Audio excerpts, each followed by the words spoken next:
काहीतरी नवीन आणि महाभयंकर लिहायचं असा ठाम निश्चय मनाशी केला. पण मुंबईत शांततेचे 4 क्षणही मिळणं कठीण.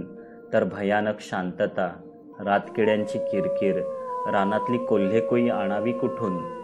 माझ्या आगामी भयकथेला साजेसं वातावरण मिळेल तरीही मुंबईपासून ते फार दूर नसेल अशा ठिकाणाच्या शोधात होतो. अखेर परममित्र शामूने एक जागा सुचवली. त्याच्या मामांचं मुंबईबाहेर बऱ्याच वर्षांपूर्वी घेतलेलं एक सेकंड हाऊस होतं. कर्जतच्या आसपास एका नदीकिनारी रानात कुठेतरी हरवलेल्या या जुनाट वाड्यावर एक वीज सोडली. दुसरं काहीच आधुनिक नव्हतं. मातीचाच कच्चा गाडी रस्ता, आसपास फार वस्ती नाही, दुकानेही नाहीत. मोबाईलचं नेटवर्क तर मैलभर परिसरात कुठेच नाही. त्यामुळे मामांच्या घरचं कुणीच तिथे राहायला तयार होईना. निगराणीसाठी वयस्कर राघू काकांशिवाय तिथं कुणीच नसायचं. थोडक्यात मला हवं तसं वातावरण, शांतता, एकांत तिथे मिळण्यासारखा होता. शिवाय माझ्या गाडीने कधीही 2-2.5 तासात मी मुंबईला ये-जाही करू शकत होतो. मी लगेचच हो म्हटलं. शामूने काकांना सांगून माझी सोय करून दिली आणि एका भल्या पहाटे मी पुढच्या काही आठवड्यांसाठी माय मुंबईचा निरोप घेऊन निसर्गाच्या कुशीत बसून लेखन करायला निघालो.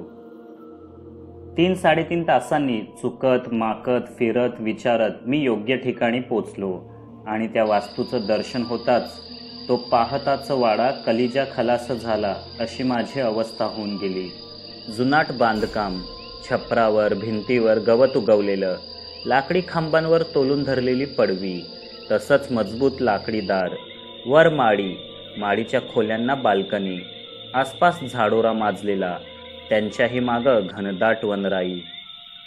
दिवसाढवळ्या पक्ष्यांच्या किलबिलीसोबतच रातकिड्यांची घनगंभीर किरकिरही ऐकू येत होती. अरे त्या वेड्यांना कुणीतरी सांगा दिवस उगवलाय म्हणून. काट्याकुट्यांनी भरलेल्या अंगणात उभे राहून त्या बंगल्याचे भयान रूप पाहत असतानाच एकाएकी करकरणारे अवजड दार उघडले. एक म्हातारा पण तरतरीत मनुष्य बाहेर आला. तुम्हीच मुंबईचे पाहुणे का? त्यांनी विचारलं. होय काका, मी म्हटलं.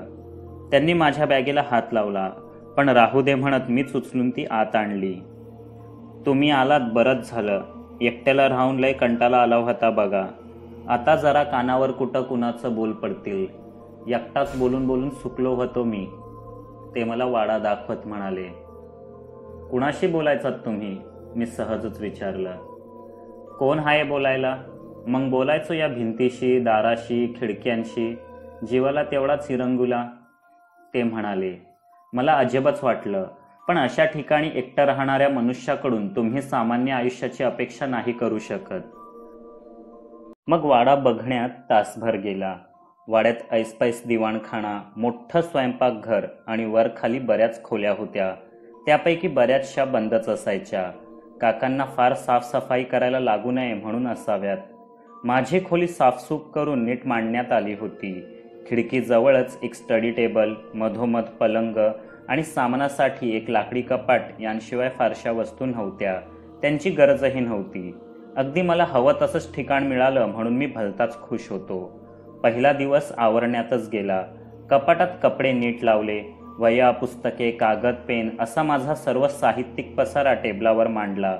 मग गाडी फाटकातून आत आणून अंगणात सावलीखाली नीट झाकून ठेवली आणि तोपर्यंत दुपारच्या जेवणाची वेळ झाली. काकांनी साधंसच पण रुचकर जेवण बनवलं. पोटभर खाऊन गुंगी आली म्हणून ताणून झोपलो. चिमण्यांच्या चिवचिवाटाने उठलो तेव्हा संध्याकाळ झाली होती. बऱ्याच वर्षांनी चिमण्या दिसल्या, मन खुश झालं. मुंबईत शेवटची चिमणी केव्हा पाहिली ते आठवतही नव्हतं. फक्त डीजेच्या गाण्यांमध्येच भुरभुर चिमण्या मात्र उडायच्या. चहा झाल्यावर फेरफटका मारायला बाहेर पडलो. अंधार पडायच्या आधी घरी या, दारात असतानाच काकांनी गंभीर आवाजात बजावले. का? क्षणभर मी थबकलोच. नाही नवं आहेत तुम्ही, कुठं वाटबीट चुकलाव अंधारातनं तर मुसीबत होईल. ठीक आहे, मी फार दूर जाणार नाही.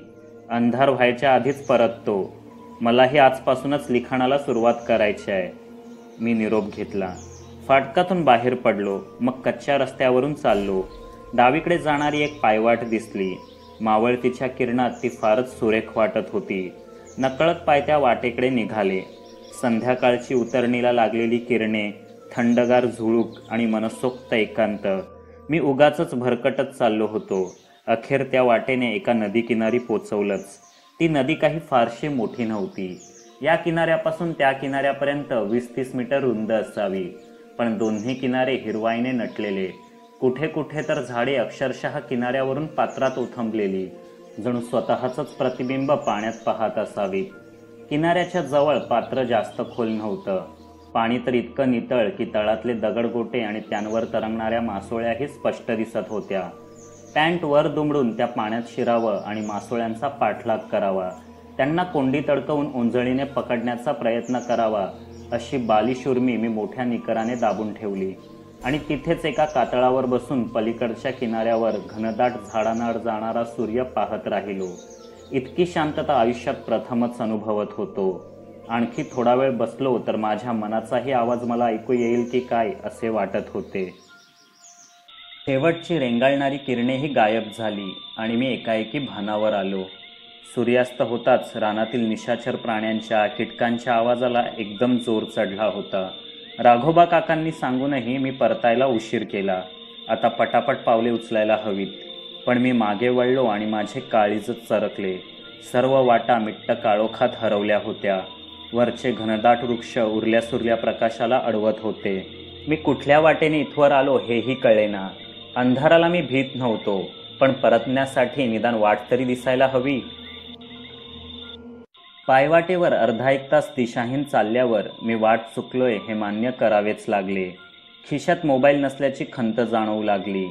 आता राघू काका मला शोधत आले तरच मी घरी पोचणार असे वाटू लागले. पण एवढ्यात त्याच पायवाटेवर पुढे कुणाची तरी चाहूल लागली. पैंजणांचा आवाज माझ्या कानांनी स्पष्ट टिपला. आसपासच्या गावातलं कुणीतरी असेल, मला वाट दाखवेल. मी लगबगीने चालू लागलो. काही पावलांवरच वाटेवर एक स्त्री दिसली. तिच्या हातात दिवा होता. तिने साडी नेसली होती, अलंकार चढवले होते. ती कुठल्या तरी धार्मिक कार्यावरून परतत असावी. मी हाक मारताच ती थांबली, मागे वळली. तिच्या हातातील दिव्यांची आभा तिच्या चेहऱ्यावर पसरली होती. क्षणभर मी मंत्रमुग्धच झालो. इतकं आरसपानी सौंदर्य. आरसपानी हा शब्द मी माझ्या कथा कादंबऱ्यांमधून बऱ्याचदा वापरला होता, पण त्याचा खरा अर्थ काय हे मला आजच कळलं. तिच्या सौंदर्याने घायाळ झालेल्या माझ्या भावना आणि अडखळणारे शब्द एकवटून मी अंदाजे कुठे राहतो हे कसंबसं सांगितलं. परंतु तिच्या डोळ्यांची पापणीही लवली नाही. ती पुन्हा चालू लागली. मी न कळून तसाच उभा राहिलो. पुढे जाऊन तिने वळून पाहिलं. हा कदाचित मी मागोमाग येण्याचा इशारा असावा. मी मुकाट्याने चालू लागलो. भारल्यासारखं असं अर्धा तास चालल्यावर एकाएकी मंद दिवा दिसू लागला. ही आमच्याच बंगल्याची पाठीमागची बाजू असावी. कुठल्या तरी पायवाटेने आम्ही परसापर्यंत पोचलो होतो. मागचं फाटक दिसताच मी पुढे झालो. फाटक उघडलं आणि आभार प्रदर्शनासाठी मागे वळून पाहताच ती एकाएकी अदृश्य झाली होती. मला थोडं विचित्र वाटलं, परंतु अशा छोट्या ठिकाणी एका परपुरुषासोबत रात्रीचं एकटं फिरणं बरोबर नाही याची तिला चांगलीच उमज असणार. तिने मला रस्ता दाखवला हेच फार झालं. अंधारालाच धन्यवाद म्हणून मी वाड्यात शिरलो. पडवीतच काका कंदील पेटवण्याची खटपट करत होते. मला पाहताच त्यांनी निश्वास सोडला. तुम्हाला सांगितलं होतं अंधार पडायच्या आधी घरात यावा म्हणून. आता वाट सापडली नसती तर केवढ्याला पडलं असतं. मी काहीच उत्तर दिलं नाही. हातपाय धुतले आणि माडीवर जाऊन माझ्या लेखनाला सुरुवात केली. माझ्या कथेतील नायिका एक घरंदाज स्त्री होती. तिच्या वर्णनावरच माझं आतापर्यंतचं लिखाण थांबलं होतं, पण आज मला तिची प्रतिमा हुबेहूब रेखाटता आली. 4 पानं लिहून झाल्यावर मी ती पुन्हा एकदा वाचली. अंधाऱ्या पायवाटेवर हातात दिवा घेऊन उभ्या असलेल्या त्या सौंदर्यवतीचं वर्णन वाचून मी पुन्हा तिच्या प्रेमात पडलो. रात्रीचे 9 वाजले. खालून काकांची जेवणासाठीची हाक ऐकू आली. कागद नीट लावून मी खुर्ची मागे सरकवली. तेव्हाच लक्ष खिडकीबाहेर गेलं. अंगणाच्या भिंतीबाहेर कुणीतरी उभं राहून माझ्याकडेच पाहतंय असं वाटत होतं. इतक्यात पुन्हा काकांची हाक ऐकू आली. माझं लक्ष विचलित झालं. हो हो येतोय अशी साथ देऊन मी पुन्हा खिडकीजवळ येऊन पाहिलं. बाहेर आता कुणीच नव्हतं. मला चुटपुटतं जरी दिसलं असलं तरी ती मघाचीच स्त्री असावी असा माझा अंदाज होता. झोपतानाही मी खिडकी उघडीच ठेवली. बाहेर चांदणं असल्याने चंद्रप्रकाशाचा कवळसा आत येत होता.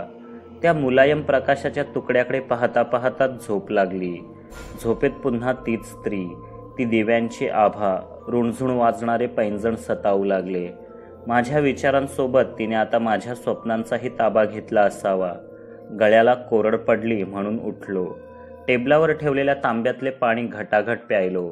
इतक्यात दाराबाहेर कोणाच्या तरी पावलांची चाहूल लागली. काकाच असावेत, पण यावेळी काय काम? मी हलकेच दार उघडलं. पूर्ण माडी अंधारात हरवली होती. आता ती पावले जिन्यावरून खाली निघाली. मीही पाठोपाठ कुठलाही आवाज न करता गेलो. काका स्वयंपाकघरातच झोपायचे, पण ती पावले मात्र एका दुसऱ्याच खोलीकडे निघाली. तिथे मिठ्ठ कालोख होता. आत गेल्यावर सर्व शांत झाले. मी दारावरच उभा होतो. असे एकटे काळोखात उभे राहून ते काय करताहेत? यांना झोपेत चालण्याची सवय आहे की काय? मी दाराशेजारीच असलेल्या स्विचबोर्डवरचे बटन दाबले. निमिषभरातच लख्ख उजेड पडला, पण खोलीत कोणीच नव्हतं. मी गोंधळात पडून खोलीत डोकावू लागलो. इतक्यात मागून चिरकल्यासारखा आवाज आला. काय शोधताव एवढ्या रातचं? ते राघोबा काकाच होते. पण ते मागे आहेत, मग खोलीत कोण होतं? तुम्हालाच शोधत आलो होतो. तुमचा पायरव ऐकू आला म्हणून आलो, मी म्हटलं. माजरू असेल ते. म्या जेवणाच्या खोलीत झोपतो, इथं नाही, त्यांनी कठोरपणे म्हटले. काय पाहिजे असेल तर फक्त हाक मारीत जावा. रातच्याला असं भूतासारखं अंधारातनं फिरणं बराबर नाही. मी काहीच म्हटलं नाही. मांजराच्या पावलांचा इतका दणकट आवाज होत नाही हे मला चांगलंच कळत होतं. काकांचं वागणंही विक्षिप्तच वाटत होतं, पण तरीही मी बेडरूमकडे वळलो. इथे नक्कीच काहीतरी पाणी मुरत आहे आणि आता मला त्याचाही छडा लावायचा होता. मी पुन्हा पलंगावर येऊन पडलो.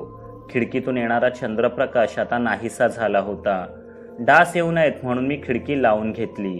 यावेळी मी बाहेर डोकावून पाहिलं नाही, परंतु पाहिलं असतं तर उमगलं असतं की तीच स्त्री अजूनही वाड्याबाहेर उभी राहून माझ्या खिडकीकडे तशीच एकटक पाहत होती. जाग आली तीच पक्ष्यांच्या मंजूळ किलबिलीने. झरोक्यांमधून कोवळ्या किरणांचे कवडसे खोलीत उतरले होते. रात्री बऱ्याचदा झोपमोड झाली असली तरी आता मात्र छान प्रसन्न वाटत होतं. मी खाली आलो. राघोबा काका पिशवी घेऊन कुठेतरी निघाले होते. बाजाराला जातोय, काय पाहिजे तर बोला, ते म्हणाले. मी थोडे पैसे पुढे केले.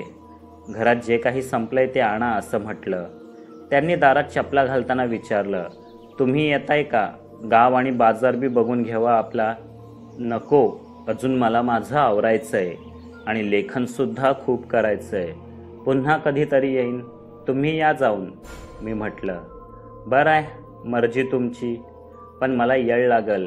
बाजार 2 मैलावर गावात आहे, ते निघता निघता म्हणाले. या सावकाश, मी दार ओढून घेत म्हटलं आणि आंघोळीसाठी न्हाणीघरात गेलो. ऊन पाण्याने अंग शेकवत असतानाच न्हाणीघराच्या दाराबाहेरून कोणी धावत गेल्यासारखं वाटलं. पाठोपाठ हसण्याचा खिदळण्याचा आवाजही ऐकू आला. राघव काका एवढ्यातच परतले? स्वतःशीच आश्चर्य व्यक्त करत मी घाईघाईने आंघोळ उरकली. टॉवेल गुंडाळून बाहेर पडलो तर नवलच, वाड्याच्या सगळ्या खिडक्या उघडलेल्या. कायम बंद असलेल्या खोल्यांपैकी 1-2ची दारेही उघडीच होती. स्वयंपाकघरातून चुलीचे कापण्या चिरण्याचे आवाज ऐकू येत होते. माडीवर काही लहान मुले धावत असावीत असे वाटत होते. पूर्णच्या पूर्ण घरालाच एक जिवंतपणा आला होता.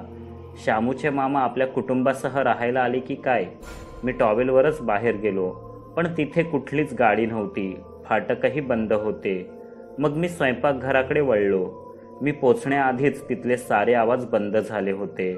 माडीवर जाताना लाकडी जिन्यावर माझी पावले वाजली तसा वरचा गोंधळही बंद झाला. हे सगळं नक्की काय चाललंय? न कळून मी तसाच टेबलवर बसलो. खिडकीतून येणाऱ्या झुळकीने काल लिहिलेली पाने फडफडत होती. त्यातले एक पान मी पुन्हा वाचू लागलो. कोणे एकेकाळी त्या वाड्यात गोकुळ नांदत होते. प्रतापरावांचा दरारा पूर्ण गावभर असला तरी वाड्यात मात्र लक्ष्मीबाईंचीच सत्ता होती. प्रतापराव बहुतांशी घराबाहेरच असत, रात्री उशिरा परतत, परंतु लक्ष्मीबाई मात्र एवढा मोठा प्रपंच उत्तम सांभाळत. घरादाराकडे लक्ष पुरवण्यासोबतच आपल्या अपत्यांचीही काळजी घेत. मधला मुलगा 7वीत आणि धाकटा 5वीत शिकत होता. दोघंही घरात जाम धुमाकूळ घालायचे. त्यांच्या मागे धावण्यात ओरडण्यात लक्ष्मीबाईंची दमछाक होत असे. पण आपली थोरली कन्या राधिका हिच्याकडे पाहताच त्या सारे श्रम विसरून जात. राधिका अतिशय सुंदर आणि सालस मुलगी. निसर्गाने यौवनासोबतच इतरही अनेक देणग्या तिला बहाल केल्या होत्या. प्रथम पाहणाऱ्यावर तिच्या रूपाची मोहिनीच पडत असे. तिला देवाधर्माची ओढ होती. सकाळ संध्याकाळी तिच्या गोड आवाजातील आरती भजने लक्ष्मीबाईंच्या कानावर पडली की त्यांना जन्माचे सार्थक झाल्यासारखे वाटे. माझा मलाच अचंबा वाटत होता. मी जे लिहिलं होतं अगदी तसाच फील मला आता या वाड्यात येत होता. हे नव्या जागेमुळे असेल किंवा योगायोग वगैरे, मी स्वतःचीच समजूत घालत होतो. एवढ्यातच मला खाली असलेल्या देवघरातून सुरेल आवाजातील भजन ऐकू येऊ लागले. मी पुन्हा धडाधड पायऱ्या उतरत खाली आलो. पण आता मात्र सर्व पूर्वीसारखंच झालं होतं. खिडक्या बंद, सर्वत्र शांतता, कुणाचीच चाहूल नाही. मला वेड तर लागलं नाही. काही वेळ मी तसाच निशब्द उभा राहिलो. कानोसा घेऊ लागलो. पण संशय घेण्यासारखं काही नव्हतंच. सगळं विसरून माडीवर जावं आणि गुपचूप लिखाणाला सुरुवात करावी म्हणून मी जिन्यावर पाऊल ठेवलं. आणि तेव्हाच वरच्या पायऱ्यांवर एक स्त्री उभी असलेली दिसली. तिच्यावर सावली पडत असल्याने चेहरा नीटसा दिसत नव्हता. कोण आहे? मी धीर करून विचारलं. उत्तरादाखल फक्त अमानवी गुरगुर ऐकू आली आणि पुढच्याच क्षणी अतिशय वेगाने ती हिडीस चेहऱ्याची आकृती माझ्या दिशेने झेपावली. मी सावरण्याआधीच ती क्रूर आकृती माझ्या अगदी जवळ पोचली होती. निहुस्त्रपणे माझ्यावर ओरडली, मी तुझ्या थडग्यावर थुंकते.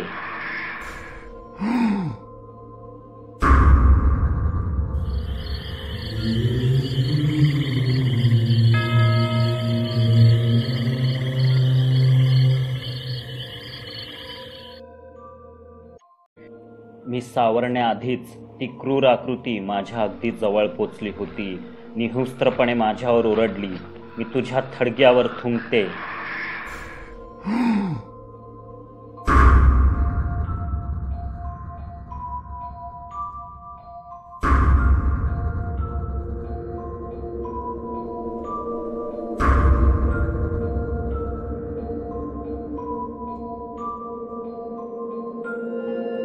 भयभीत होऊन मी मागे झालो. हात डोळ्यांपुढे धरले. लगेचच सगळं असं शांत झालं की जणू काही घडलंच नव्हतं. पडवीत उभा राहून विचार करू लागलो. आत्ताच्या आत्ता इथून सामान उचलून निघून जावं का? हा वाडा झपाटलेला आहे यात काही संशयच नव्हता. राघोबा काका आपल्यापासून काही लपवत आहेत असे वाटायचे. पण तरीही एका दिवसातच इथून आपला बोजा बिस्तारा आवरून निघायचे हा मला पळपुटेपणा वाटला. इथे माझेच प्रतिरूप असलेला नायक कथा कादंबऱ्यांमधून किती शौर्य आणि मर्दुमकी गाजवतोय आणि प्रत्यक्षात भुताटकीचा सामना करण्याची वेळ आली तर आपण पळण्याचा विचार करतोय. मला माझाच राग येऊ लागला. कदाचित हा दैवी योगायोग असेल, नाहीतर एका भयकथा लेखकाला खरोखरीच पछाडलेल्या वाड्यापर्यंत पोचवण्यामागे नियतीचा काय हेतू असणार. या वाड्यातील अतृप्त आत्म्यांची कहाणी मी माझ्या लेखणीने शब्दबद्ध करावी हीच नियती असणार. मला असे घाबरून चालणार नाही. भीत्यापाठी ब्रह्मराक्षस. मी खंबीर असेन तर कुठलंच भूत मला घाबरवू शकणार नाही. मला उत्साह वाटू लागला. भीती कुठल्या कुठे पळाली. मी दार ढकलून पुन्हा आत आलो, पण पायऱ्यांवर साकळून राहिलेला अंधार पाहताच अर्धे अवसान गळाले. कच खाणाऱ्या मनाला निर्भयतेचे उपदेश देत मी कसाबसा माडीवर गेलो. एक कथानक मनात आकार घेत होतं. त्याला आजच्या भयंकर घटनेची जोड दिली. बराच वेळ लिहित होतो. भूतांनीही ब्रेक घेतला असावा. पुढे काही भयप्रद घडलं नाही. मध्यान्नीला राघो काका बाजारातून परतले. त्यांनी बरंच सामान आणलं होतं. आज रविवार असल्याने कोंबडीचा बेत होता. रस्सा रटरटू लागला तसा भुकेने कासावीस होत मी लिखाण आवर्त घेतलं. खाली गेलो. काकांनी पानं मांडायला घेतली. जेवता जेवता मी अखेर तो विषय काढलाच. राघोबा काकांच्या हातातला घास तोंडाजवळच थबकला. आत्ता तुम्हाला बी दिसली का काय ती? म्हणजे अजून कुणाकुणाला दिसली ती भूत? मी गोंधळून विचारलं. जो कोणी या वाड्यात राहायला आला त्याला. मला, तुम्हाला, मालकांना, त्यांच्या कुटुंबाला, समद्यांना या वाड्यातल्या भूतांनी चांगला चिंगा दावलाय. एका आठवड्याच्या वर या वाड्यात कुणी राहिला नाही मागच्या 20 वर्षात. एक मी हाय आणि एक आता तुम्ही हाय, जे अजून तरी टिकून आहेत. तरी कालपासून मी तुम्हाला सावध करीत होतो. रातचं फिरू नका, माझ्याबरोबर बाजाराला चला, पण तुम्ही कुठलं ऐकताव? खरंच भयानक आहे. पण श्यामू किंवा त्याच्या मामाने काही सांगितलं कसं नाही याबद्दल? श्यामरावांना याबद्दल काही कल्पना असेल असं वाटत नाही, कारण ते कधी राहायला आलेलंच नाहीत. पण मालकांना मात्र चांगलंच ठावं आहे. 10 वर्षामागं जेव्हा हा वाडा त्यांनी विकत घेतला तेव्हाच मी त्यांना बजावलं होतं. पण ते पडले भूताखेतांवर विश्वास नसलेले मुंबईत राहणारे सुशिक्षित लोक. त्यांना माझं एक पटलं नाही. वाडा नावावर झाल्यावर उन्हाळ्याच्या सुट्टीत महिनाभर राहायला म्हणून आले, पण त्यानंतर जे काय घडलं त्यांच्याबरोबर विचारू नका. आठवडाभरातच बोजा बिस्तारा बांधून पुन्हा मुंबई गाठली त्यांनी. आता परत यायचं नावच काढत नाहीत. असं काय घडलं त्यांच्यासोबत? मी उत्सुकतेने विचारलं. जेवण आटोपल्यावरही बराच वेळ मी तसाच बसून ती हकीकत ऐकत होतो. त्यांच्याबरोबर जे घडलं ते मला आधी ठाऊक असतं तर कदाचित मी इथे कधीच आलो नसतो. 10 वर्षांपूर्वी शामूच्या मामांनी हा वाडा फारच कमी किमतीला विकत घेतला. त्यावेळी हा भाग असाच निबिड आणि भयाण होता. अशा आडवाटेला घर घेण्याची काय गरज? मामींनी विचारलं. गावी पडक्या घराशिवाय आपलं काहीच नाही. गावही इतकं दूर की जाण्यातच एक दिवस खर्ची पडतो. पण मुलांना आपलं गाव नाही असं वाटायला नको म्हणून घेतला हा वाडा. शिवाय आज हा भाग जंगली असेल, पण मुंबई कशी वेगाने हातपाय पसरते हे पाहिलंच ना. आणखी 10 वर्षांनी इथे चांगली वस्ती असेल आणि आपल्या वाड्याला सोन्याचा भाव येईल, मामांनी समजावले. त्याच वर्षी उन्हाळ्यात मामा, मामी आणि कॉलेजात शिकणारी त्यांची 2 मुलं नितीन आणि नेहा आपल्या हॉलिडे होमवर पहिल्यांदाच राहायला आली. मुंबईपेक्षा वेगळं वातावरण, ताजी हवा, पक्ष्यांचा सहवास पाहून त्यांना बरं वाटलं. पण मोबाईलला रेंज नसल्याबद्दल मात्र दोन्ही मुलं नाखुश होती. राघोबा तेव्हाही तिथेच काम करायचे. महिनाभर राहायचा म्हणून मामांनी गाडीभर सामान आणलं होतं. मुलांकडेही आपापल्या बॅगा होत्या. पहिला दिवस आपल्या आवडीची खोली निवडणं आणि त्यात आपापलं सामान रचणं यातच गेला. मामा मामी खाली आणि मुलं माडीवर वेगवेगळ्या खोल्यातून राहणार होती. दिवस मजेत गेला, पण रात्रीच्या जेवणानंतर मात्र कंटाळा येऊ लागला. इथे 8 वाजताच सर्वत्र स्मशान शांतता पसरली. या शहरी मुलांना इतक्या लवकर झोपण्याची सवय कुठे? नेहाने सोबत आणलेलं मॅगझिन वाचायला घेतलं तर नितीन मोबाईलवर गेम्स खेळू लागला. मध्यरात्र झाली. वाड्यात सर्व सामसूम झाले. फिल्मफेअरमधील सिनेतारकांची गॉसिप्स वाचताना डोळा कधी लागला हे नेहाला कळलंच नाही. पलंगा शेजारचा दिवा उघडा ठेवूनच ती झोपी गेली होती. त्यावेळी एखाद्याने अंगणात उभे राहून माडीवरच्या तिच्या खोलीकडे पाहिले असते तर कितीतरी भयाण सावल्या त्यांच्या नजरेस पडल्या असत्या.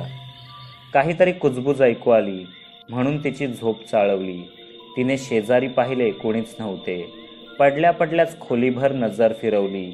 पलंगा शेजारचा दिवा तिने बंद केला नव्हता, म्हणून त्या भागात प्रकाशाचं एक वर्तुळ तयार झालं होतं. पण त्या पलीकडे खोलीच्या कोपऱ्यातून मात्र गहिरा काळोख साचला होता. तिथून कोणीतरी दात विचकल्यासारखा आवाज येत होता. पेंगणाऱ्या डोळ्यांनी तिने टक लावून पाहिलं, पण काही संशयास्पद जाणवलं नाही. शेवटी उंदीर असतील म्हणून ती कुस वळवून झोपणार एवढ्यात चेहऱ्यावर खरखरीत केसांचा स्पर्श जाणवला. तिने डोळे ताणून पाहिलं. तिच्यावरच एक अतिशय भयंकर क्रूर आकृती दात विचकत तरंगत होती. तिचे ते वळवळत्या जटांसारखे केळसवाने केस नेहाच्या चेहऱ्याला स्पर्श करत होते. तिने डोळे मिटून एक आर्त किंकाळी ठोकली आणि त्याबरोबर घरातील इतरांची झोपच उडाली. प्रथम शेजारच्या खोलीत अजूनही जागाच असलेला नितीन तिथे पोचला. त्याने खोलीतील दिवे लावले. नेहा तेव्हाही किंचाळतच होती. तोपर्यंत बाकीचेही तिथे पोचले. मोठ्या मुश्किलीने तिला शांत करण्यात आले. मग तिने काय पाहिलं ते भीत सांगितलं. ते ऐकताच राघव काका म्हणाले, बघा मी सांगत नव्हतो का? तुम्ही जरा शांत राहा, ती आधीच घाबरल्या, तिला आणखी भीती दाखवू नका, मामांनी दरडावले. राघव काका गपगुमान बसले. हे बघ बाळ, नव्या ठिकाणी राहायला गेलो की होतात असे आभास. तू भिवू नकोस. हवं तर आई तुझ्यासोबत झोपेल, मामांनी तिला समजावलं. मग त्या रात्री इतर काही थरारनाट्य घडले नाही. लवकरच पहाट उजाडली, पण वाड्यातल्या नव्या पाहुण्यांसाठी तीही चक्रावणारीच ठरली. आंघोळीसाठी चुलीवर तापवून आणलेले कढत पाणी मामांनी पहिला तांब्या डोक्यावर घेताच गारेगार झाले होते. मामींना किचनमध्ये काल रात्री नीट लावलेले सामानाचे डबे आज शोधूनही सापडत नव्हते. नितीन टॉयलेटमध्ये असताना अचानक कोणीतरी ते दार बाहेरून लावून घेतले. कालच्या प्रकरणावरून आपण नेहाला चिडवू नये म्हणून ही तिचीच खोडी असावी असे वाटून तो तिच्याशी भांडला.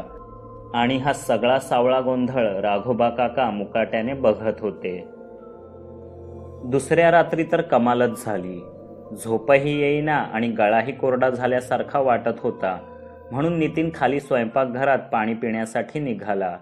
जाता जाता नेहाच्या खोलीत तो डोकावला. आज ती आईसोबत म्हणजेच मामींसोबत शांतपणे झोपली होती. तो स्वयंपाकघरात गेला. त्याने माठातले पाणी काढून घेतले आणि चुलीजवळ नजर जाताच गर्भगळीत होऊन त्याच्या हातातला पेलाच खाली कोसळला.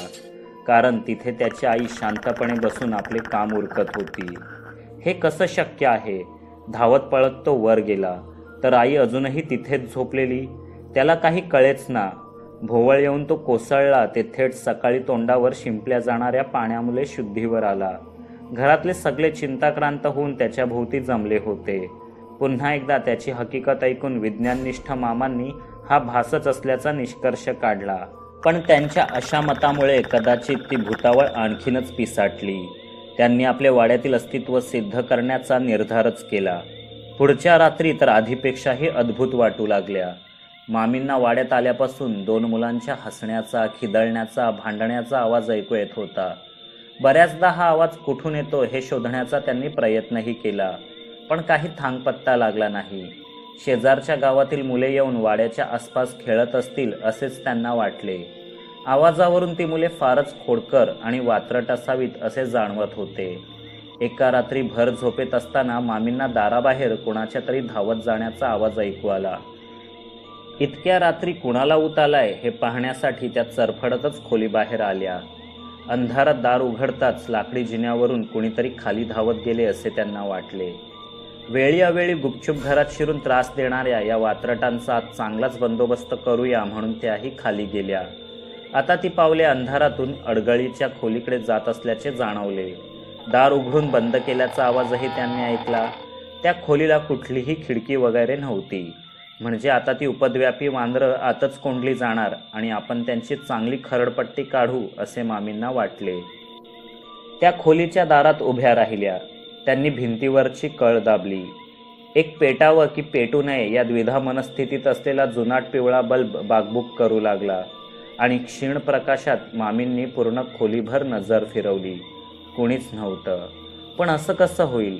अजून आपलं एवढंही वय झालं नाही की डोळे आणि कान दगा देऊ लागतील. लपली असतील इथेच कुठेतरी. खेड्यापाड्यात वाढलेली चलाक कार्टी आहेत ती. आज बघतेच त्यांना. मामी पदर खोचून आत शिरल्या. आत बरीच लाकडी कपाटे, टेबले व इतर मोडतोड झालेल्या वस्तू होत्या. त्या एकेका वस्तूची नीट चाचपणी करू लागल्या. टेबलांखाली, कपाटांमागे, कोपऱ्यातील अंधारात पडताळून झाले. त्यांना कळेच ना एकाएकी ही मुलं गायब तरी कुठे झाली. एवढ्यात जुन्या सागवानी कपाटाचे दार वाजले. अच्छा, इथे लपला आहात का भूतांनो? थांबा, आज चांगलीच जिरवते तुमची. त्यांनी तणतणत येऊन कपाटाचे दार उघडले. पण आत रिकामी फडताळांशिवाय काहीच नव्हते. त्या मागे वळल्या. शेजारीच मोठा आरसा असलेला एक जुना ड्रेसिंग टेबल होता. त्या आरशात आपल्या मागे अंधुकशा प्रकाशात 2 मुले उभी असलेली दिसली. पकडलंच गुलामांनो तुम्हाला. त्या भरदिशी मागे वळल्या, पण मागे तर कुणीच नव्हतं. त्यांनी पुन्हा आरशात पाहिलं. आता ती मुलं त्यांच्याकडे पाहून खुणशीपणे हसत होती. ती फक्त आरशातच दिसत होती. ही काही साधीसुधी मुलं नव्हेत. मामींची खात्री झाली. त्यांचे पाय लटपटू लागले. किंचाळण्याआधीच बोबडी वळली. त्या खाली कोसळल्या. दुसऱ्या दिवशी सकाळी बरीच शोधाशोध केल्यावर राघोबा काकांना त्या अडगळीच्या खोलीत मूर्छित सापडल्या. नितीन गाडीने डॉक्टरांना घेऊन आला तेव्हा कुठे त्या शुद्धीवर आल्या. आता आपण एक क्षणही या वाड्यात थांबणार नाही, त्यांनी भीष्म प्रतिज्ञा केली. मामांचा नाईलाज झाला. अखेर त्यांनी दुपारपर्यंत आपले बस्तान पुन्हा मुंबईला हलवले ते आजतागायत. हे सर्व माहीत असूनही मामांनी मला इथे राहण्याची परवानगी का दिली? शामूला याबद्दल काही कल्पना आहे की नाही? त्याच संध्याकाळी मी गावाबाहेर जाऊन रेंज मिळवली आणि शामूला फोन केला. साल्या, तरीच म्हटलं तुझा मामा इतका सहजासहजी मला इथे राहू देण्यास कसा तयार झाला? हा भूतोबाचा वाडा आहे, भूतोबाचा. मी सुरुवातच केली. ठाऊक आहे मला सगळं. मामांनी मला कल्पना दिली होती. पण वाडा खरंच झपाटलेला आहे की तसं दाखवून किमती पाडून इतर कुणाला तरी विकायचा असा कट आहे? हे मामांना कळत नव्हतं. म्हणून कोणीतरी शहाणा आणि बेडर माणूस तिथे ठेवायचा. तो सगळी गुपिते बाहेर काढील असे मामा आणि मीच ठरवलं होतं. एका भयकथा लेखकापेक्षा हुशार आणि बिनधास्त कोण असणार? म्हणून तुलाच धाडलं तिथे, शामूने स्पष्टीकरण दिलं. म्हणजे थोडक्यात या पिसाळलेल्या भूतावळीसमोर तुम्ही मला एकट्याला सोडलं तसं म्हण ना. मी रागावलो. असं का म्हणतोस? राघोबा काका आहेत ना तिथे, आणि ऑडिटिंगचं काम संपलं की 10-12 दिवसात मी स्वतःही येतोय की. तोपर्यंत ते अतृप्त आत्मे वाडा कायमचा सोडण्यासाठी नक्की काय घेतील याचा थांगपत्ता लावून ठेव. हो, जमलंच तर त्यांचं नरकाचं तिकीट बुक करून सामानही बांधून ठेवायला मदत करतो ना. तू फक्त मागून टाटा करायला ये. मी संतापलो. असं काय करतोस रे? तू रहस्य कथा लेखक ना? हो, तेच तर सांगतोय. मी लेखक आहे, भूत भगाववाला बंगाली बाबा नाही. मी एक दिवसही आता इथे थांबणार नाही, ऐकतोयस ना? Hello hello. अचानक रेंज गायब झाली. अंधार होण्याआधीच लगबगीने पाय उचलत मी वाड्याच्या दिशेने निघालो. जवळ पोचताच ती कालची लावण्यवती कुठे दिसते का ते पाहू लागलो. बस फक्त या एकाच कारणासाठी मला वाडा सोडायचा नव्हता. शामूला मी फोनवर आजच परततोय असं जरी सांगितलं असलं तरी त्यालाही हे पक्क ठाऊक होतं की एकदा मी कुठल्याही गोष्टीचा थांगपत्ता लावण्याच्या इरेला पेटलो की प्रत्यक्ष सैतानही मला अडवू शकत नाही. शिवाय इथली परिस्थिती, गूढरम्यता, वातावरण माझ्या लेखनाला खतपाणी पुरवत होतं. यावेळची कादंबरी अतिशय खळबळजनक ठरणार यात मला आता शंकाच नव्हती. विचारांच्या नादात मी फाटकाजवळ पोचलोही, पण ती काही दिसली नाही. माझा हिरमोड झाला. फाटक ते वाड्याचं दार या 20-25 पावलांच्या अंतरात मी 17 वेळा मागे वळून पाहिलं. ती एकदा दिसावी, फक्त एकदा, मग आणखी काही नको. त्यानंतर वाड्यातील ही भयंकर भूतावळ मी हसत हसत झेलायला तयार आहे. अखेर मी दारापर्यंत पोचलोच. सहजच माडीकडे नजर टाकली. खिडकीजवळ काहीतरी संशयास्पद हालचाल जाणवली. राघोबा काकाच साफसफाई करत असतील मला वाटलं. मी आत पाऊल टाकलं तोच काका उपरण्याने हात पुसत स्वयंपाकघरातून बाहेर आले. म्हणाले, साहेब, गरमागरम चहा आणू का?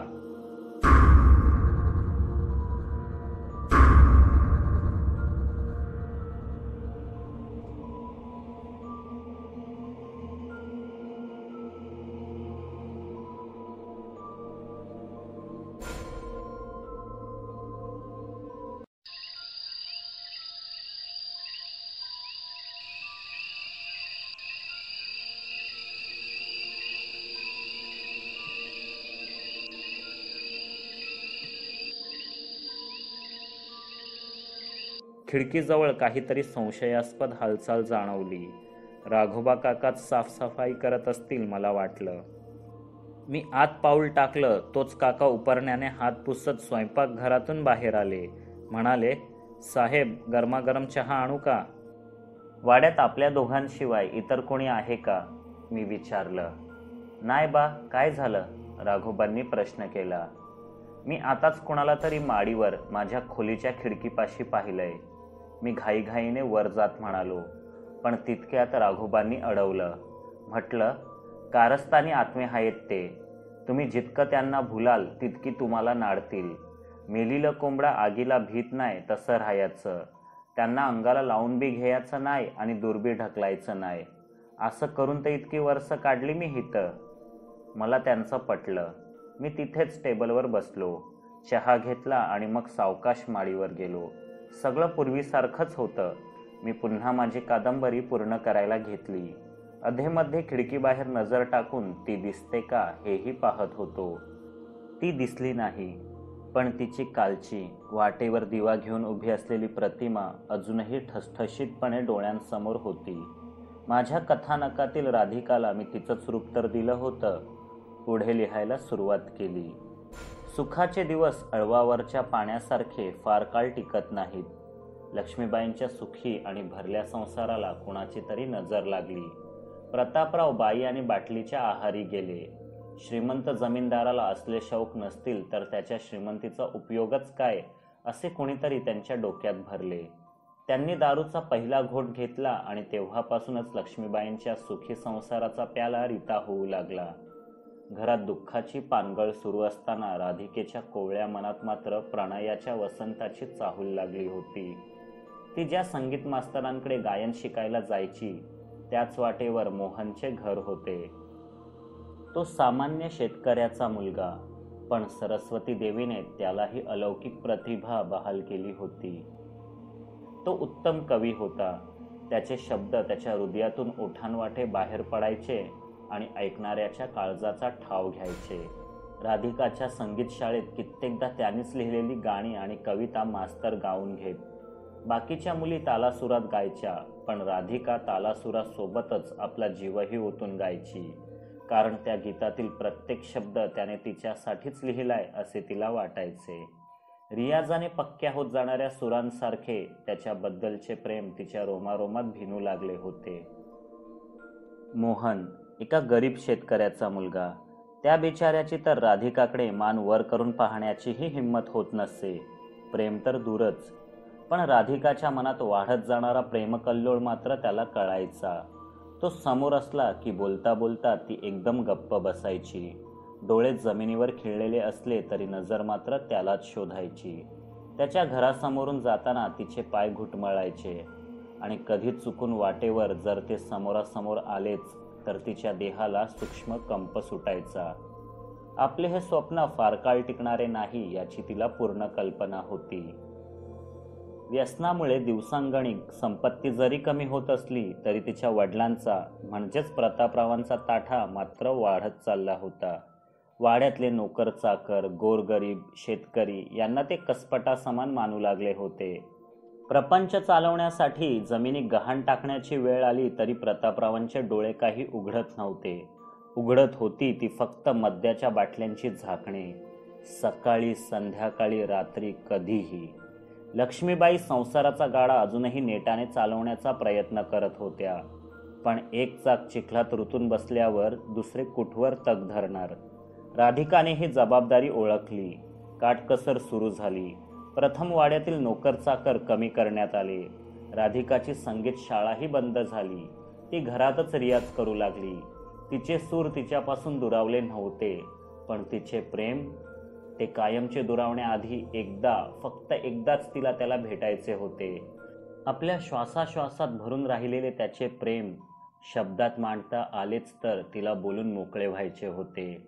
काहीच नाही तर निदान त्याच्या समोर बसून आयुष्यभरासाठी त्याला नजरेत साठवून घ्यायचे होते. यावेळी मात्र नियतीने तिचे ऐकले. आपल्या आर्थिक अधोगतीला आपले कामचुकार आणि भ्रष्ट कारकूनच जबाबदार आहेत असा आळ घेऊन प्रतापरावांनी त्यांना हाकलून दिले.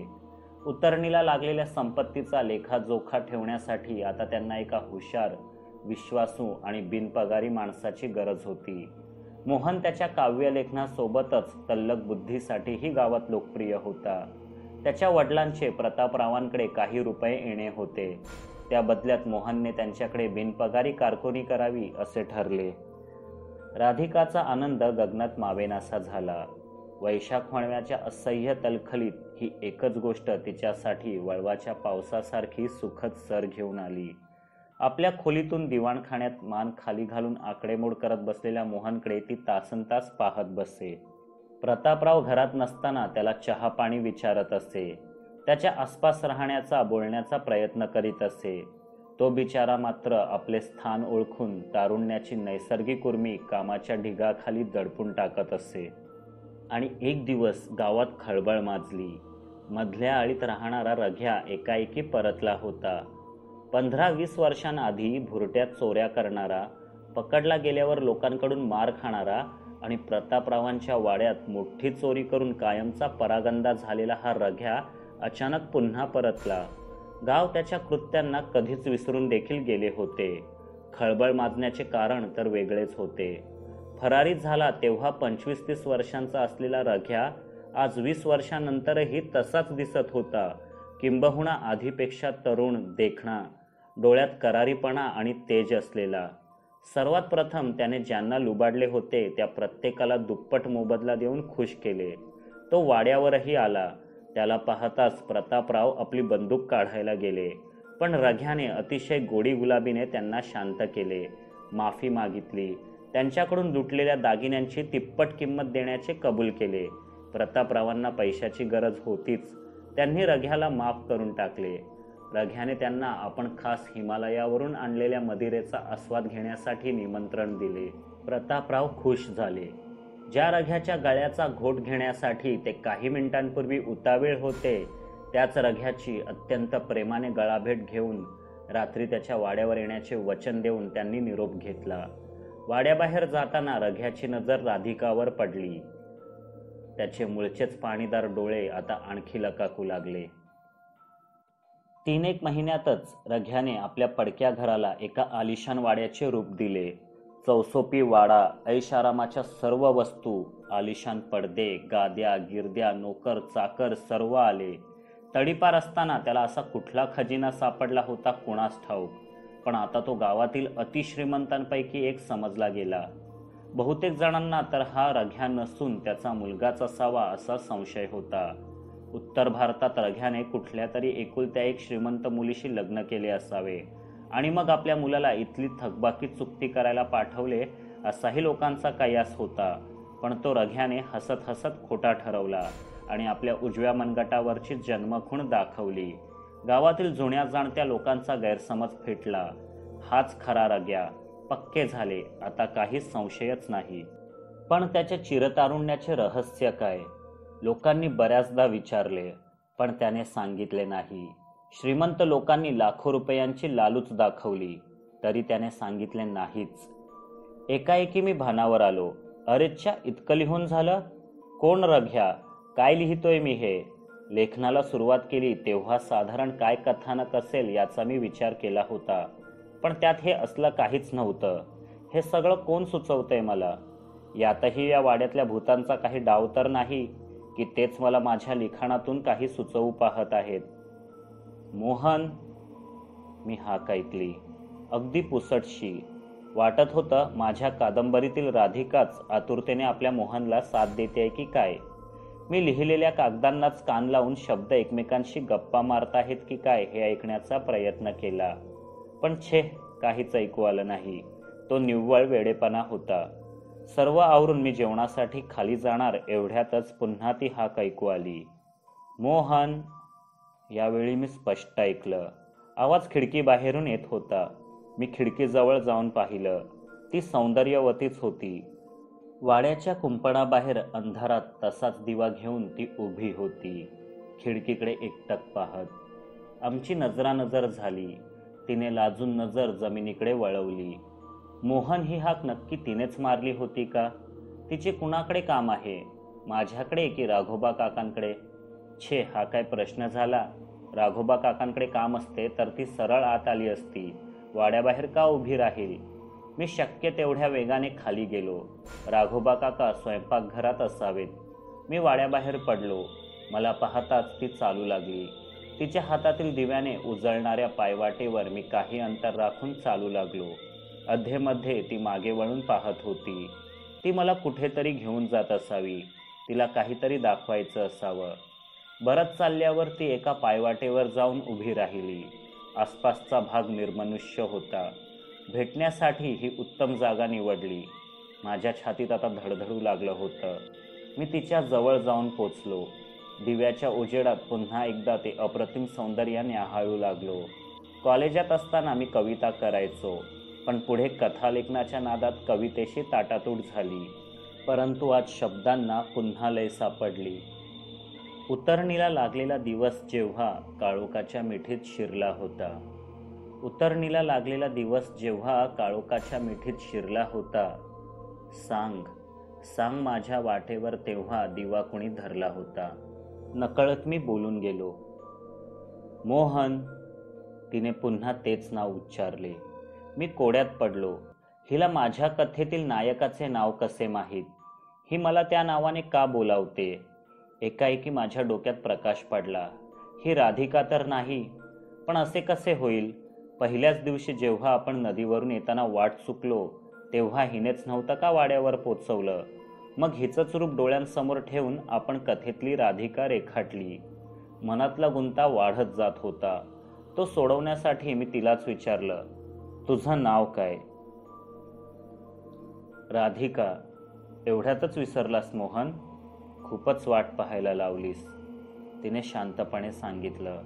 पण तिच्या चेहऱ्यावरची दुःखाची किंचितशी छटा मला त्या मिणमिणत्या उजेडातही टिपता आली. नाव ऐकून तर मी चकित झालोच होतो, पण तिने पुढे जे काही म्हटलं ते तर अजूनच गोंधळात टाकणारं होतं. ती आणखी काही सांगणार इतक्यातच माझ्या पाठी तिने काहीतरी पाहिलं आणि एकाएकी तिचा नूर बदलला.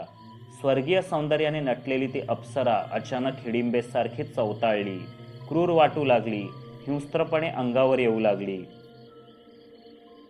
इतक्यात माझ्या मागे असलेल्या राघोबा काकांनी पुढे येत मुठीतून राखेसारखा एक पदार्थ तिच्या डोळ्यात फुंकला.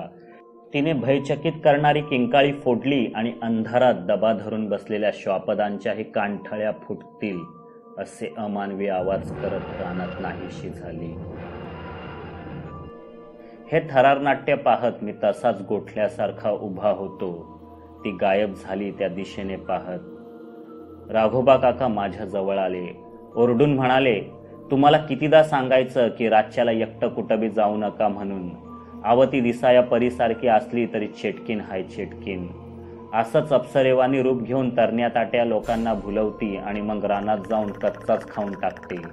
आज मी एलेवर आलो नसतो तर तुमचं काही बी खरं नव्हतं. ते आणखी बरंच काही सांगत होते, पण मला ते पटत नव्हतं, कारण माझ्या कथेतील राधिका अशी नव्हतीच.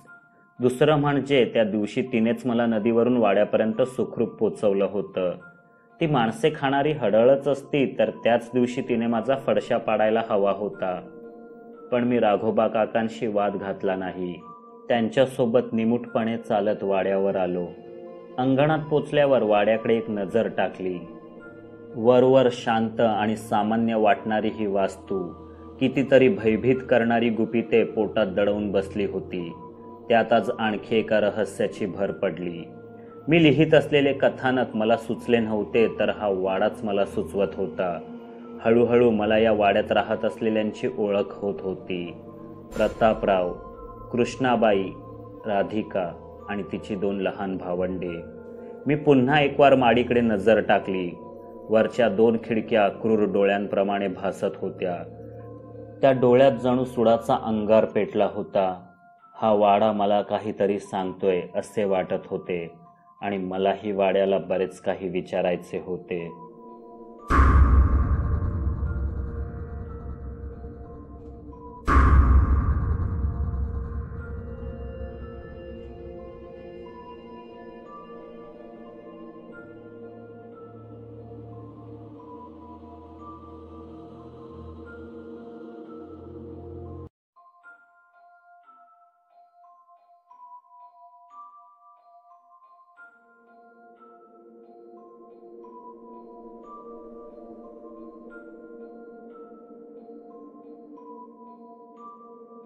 त्या रात्री लिहिता लिहिता टेबलावरच डोके ठेवून झोपी गेलो.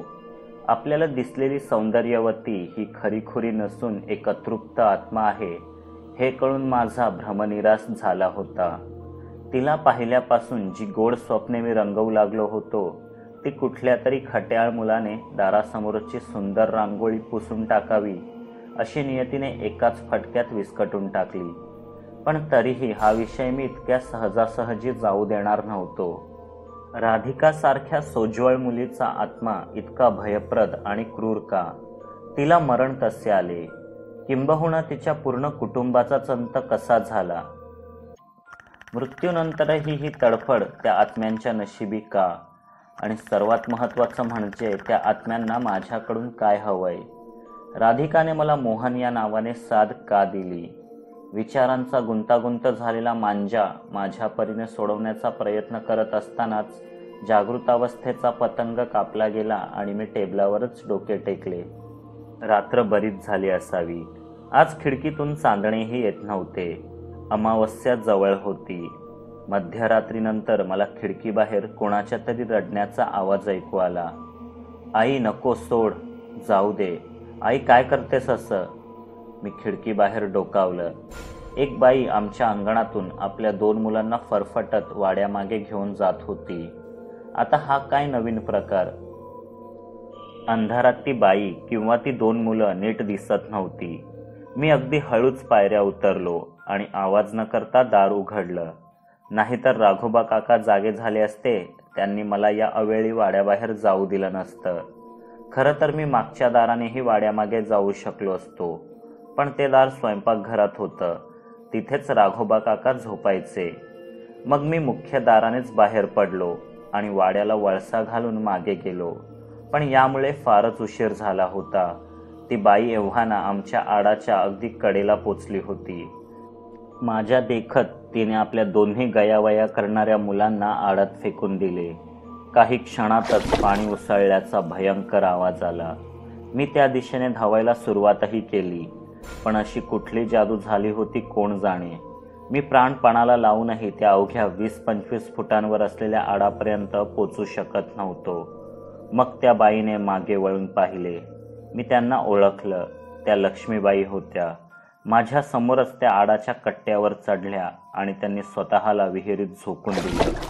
पुन्हा एकदा त्या गहिऱ्या आडातलं पाणी ढवळल्याचा प्रचंड आवाज कानी पडला. अचानक पायात जीव आला आणि मी आडाजवळ पोचलो. आड डोकावून पाहिलं. तो गहिरा काळ्याशार पाण्याने भरलेला आड शांतच होता. 3 जीव घेऊनही तो असा चिडीचूप बसला होता की जणू त्याच्या पाण्यावर पाखरूही भिरभिरले नसावे. त्या अतृप्त आत्म्यांनी पुन्हा आपल्याला गंडवलं. याबद्दल चुकचुकत मी मागे वळलो. वाड्याकडे पाहिलं तर दिवाणखान्याचे दिवे पेटलेले दिसले. आतमध्ये एक सावली अतिशय रागारागाने एरझारा मारताना दिसत होती. राघोबा काका उठले की काय? मी जिन्यावरून पटकन माडीवर सटकावं म्हणून गुपचूप आत शिरलो, पण दिवाणखान्यात पाठमोरा दिसणारा तो माणूस राघोबा काका वाटेना आणि त्याच्या हातात चक्क दिवाणखान्यातील भिंतीवर टांगलेली बंदूक होती. तो मनुष्य कोपऱ्यातील अंधारात न दिसणाऱ्या कुणाशी तरी तावातावाने भांडत होता. तू माझं सर्वस्व लुटलंस, मला भिकेला लावलंस, आता माझ्या सोन्यासारख्या मुलीवर वाईट नजर ठेवतोस? डुकराची औलाद, तुला जिवंत सोडत नाही. आणि तावातावानेच त्यांनी त्या अदृश्य शत्रूच्या दिशेने आपली बंदूक ताणली. पण कुठल्या तरी अज्ञात शक्तीने तिची नळी पुन्हा त्यांच्याच मस्तकाला टेकवली. बार उडाला. मोठा आवाज झाला. शेजारच्या भिंतीवर रक्ताच्या चिळकांड्या उडाल्या आणि प्रतापराव तिथेच रक्ताच्या थारोळ्यात कोसळले. क्षणभर एक लख्ख प्रकाश पसरला आणि लगेचच वाडा पुन्हा आधी होता तसाच वाटू लागला. अंधारलेला आणि शांत, परंतु भयभीत. म्हणजे हाही भासच? मी जागा आहे की स्वप्नात? आणि त्याच वेळी मी तिला पाहिलं. राधिका. प्रथमच ती मला वाड्यात दिसली होती. दिवाणखान्याच्या उजवीकडे असलेल्या अनेक अंधाऱ्या बंद खोल्यांच्या दिशेने ती विमनस्कत चालत गेली. तिच्या चेहऱ्यावरील वेदना मला या अंधुक प्रकाशातही जाणवली. ती जिवंत नाही. कदाचित हा सुद्धा एक भासच आहे हे ठाऊक असूनही मी तिच्या मागोमाग गेलोच.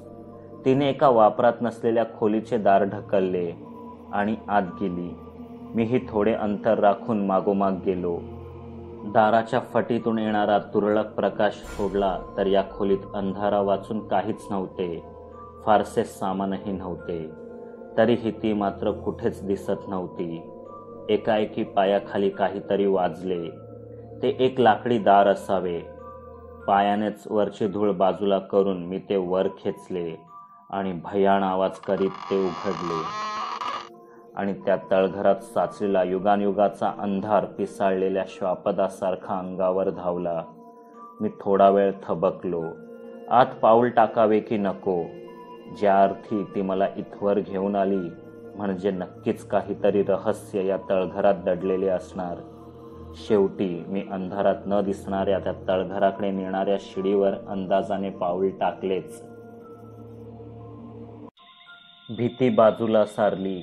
अंधारातून आणखी गच्छ अंधाराकडे चाललो होतो इतकेच. 10-12 पायऱ्या उतरल्यावर पायाला जमीन लागली. कितीही निरोगी डोळे असले तरी इतक्या मिट्ट काळोखात घुबडाशिवाय इतर कुणाला काही दिसू शकेल असे वाटत नव्हते. कसलीच चाहूलही लागत नव्हती.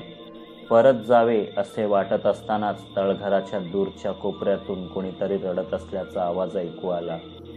रात्रीच्या नीरव शांततेत कचकचित अंधाराने भरलेल्या भयाण तळघरात तो रडण्याचा आवाज ऐकून अंगावर एकदम शहारेच उमटले. आत्ताच्या आत्ता इथून पळून जावं असं वाटलं. शिडी चाचपडत मी तिच्यावर पाऊल ठेवलंही. इतक्यात मागून राधिकाचा आवाज ऐकू आला. मोहन, पुन्हा सोडून चाललास? मी थांबलो. मागे वळून पाहिलं. जिथून तो रडण्याचा आवाज येत होता तो कोपरा आता अज्ञात प्रकाशाने उजळला होता. तिथे राधिका बसली होती. तिची उदासवाणी नजर तिच्या हातातील एका जुनाट वहीवर खिळली होती. मी जवळ जाताच ती धुरासारखी त्या प्रकाशातच अंतर्धान पावली.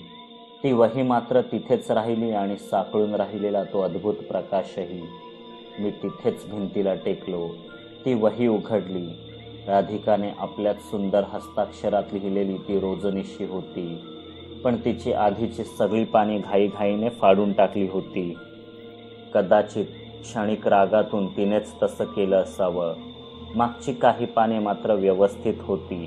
मी ती वाचू लागलो आणि प्रत्येक पान उलटताना या वाड्याची संपूर्ण कहाणी नजरेसमोर चित्रपटासारखी उभी राहिली. एक भयंकर रहस्य उलगडत गेलं.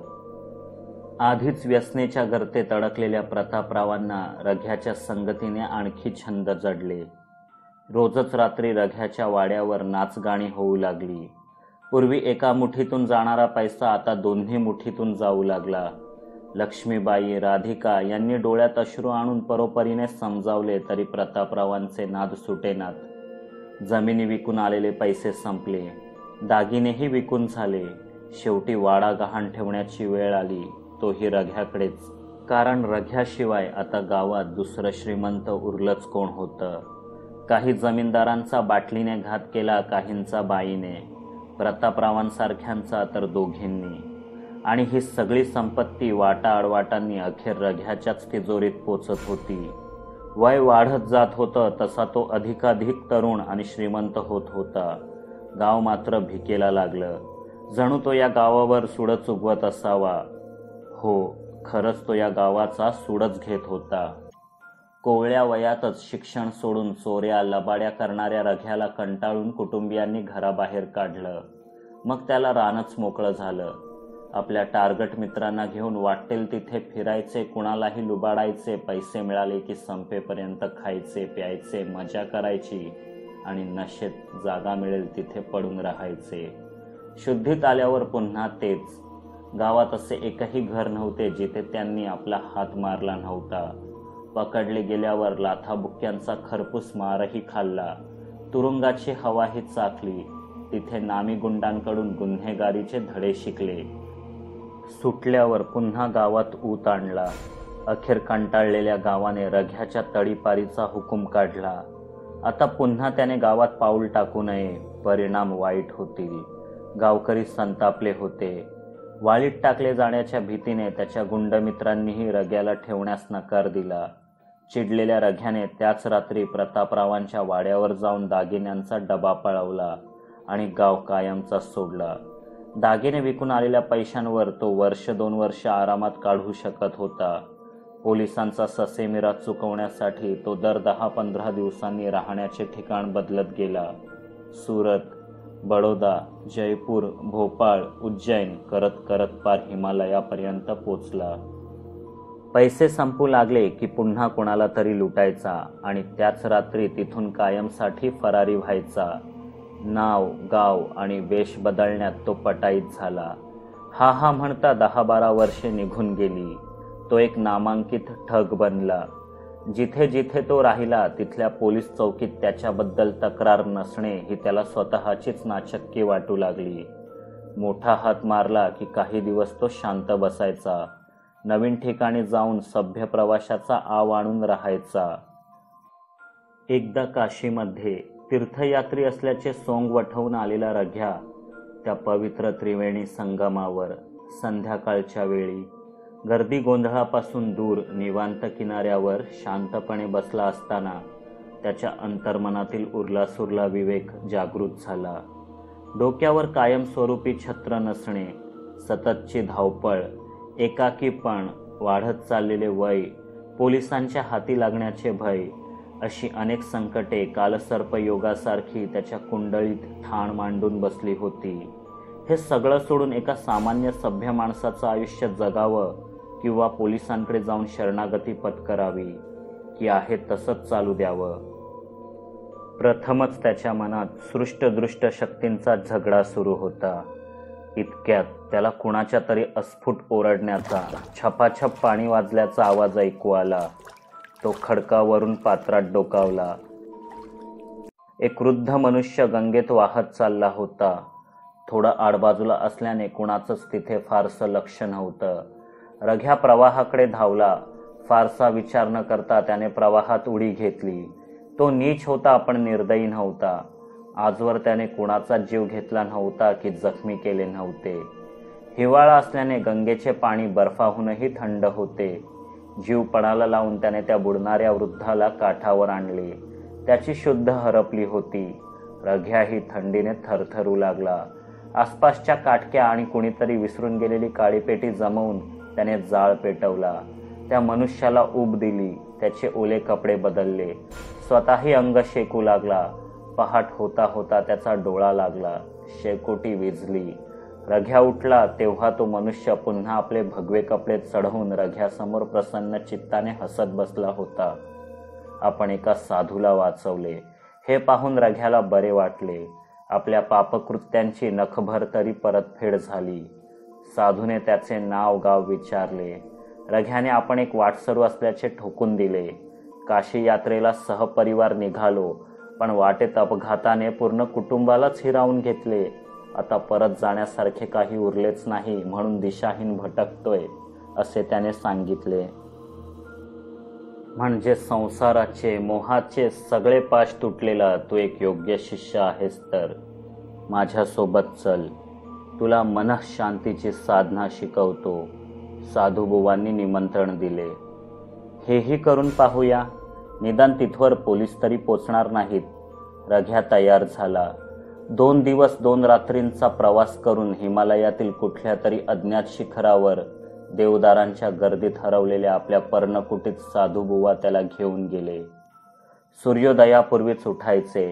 ध्यानधारणा करायची. रानात मिळेल ते खायचे. कोणाला लुटायचे नाही, ओरबडायचे नाही. झाडाची फळे ही पडली असतील तरच उचलायची, दगड मारायचा नाही.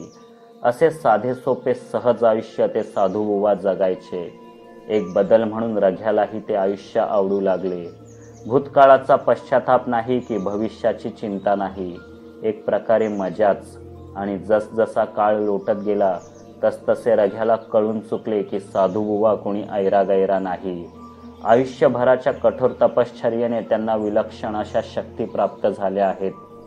कोमेजलेल्या फुलाला, वाळलेल्या झाडाला पुन्हा तजेला आणण्याची, नवचेतना देण्याची गूढ किमया त्यांना अवगत आहे. इतकेच काय, ते वर्तमानातून भूत आणि भविष्यातही लीलया संचार करू शकतात. आपल्या साधनेत कुठलाही व्यत्यय येऊ नये म्हणून एक वेगळेच समांतर विश्व तयार करून त्यात अखंड समाधी लावून बसतात. या गूढविद्या त्यांनी आपल्याला शिकवल्या तर कहर माजवता येईल. कहर. त्याने अगदी मनोभावे त्या साधूंची सेवा करायला सुरुवात केली. शिवाय त्याने त्यांचे प्राण वाचवल्याचे ऋणही होतेच. लवकरच संन्यासी महाराज खुश झाले. त्यांनी रघ्याला आपल्या काही चमत्कारिक विद्या शिकवण्यास सुरुवात केली. या विद्या शिकून तू काहीही प्राप्त करू शकतोस, पण तसं न करता जनहितार्थ ही कला वापरणे यातच या साधनेचे खरे हित आहे.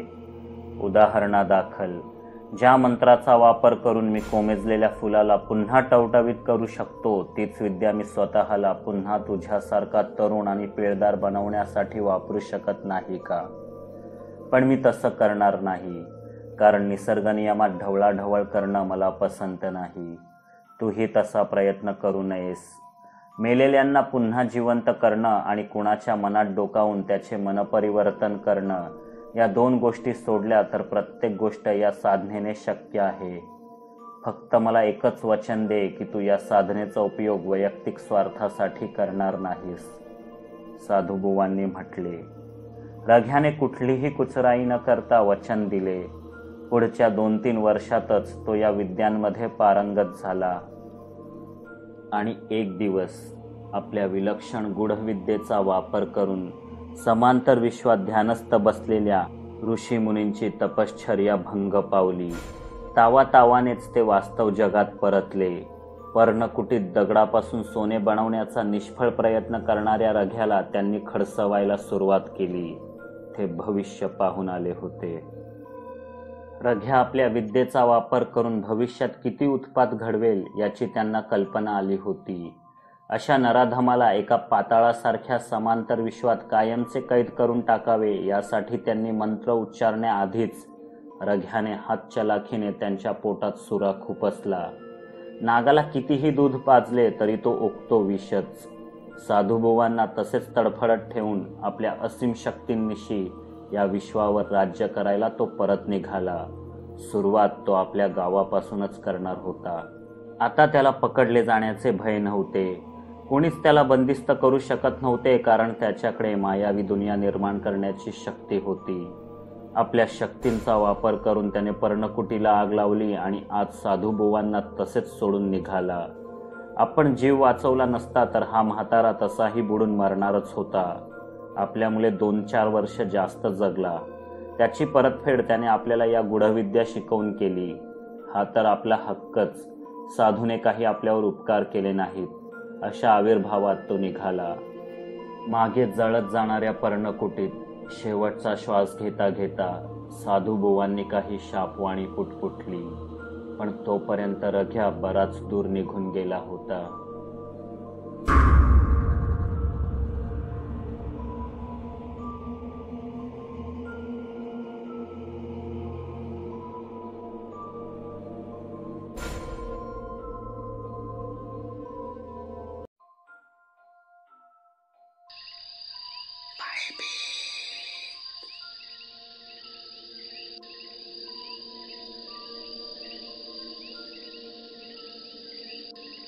जळत जाणाऱ्या पर्णकुटीत शेवटचा श्वास घेणाऱ्या साधूबुवांनी शापवाणी पुटपुटली.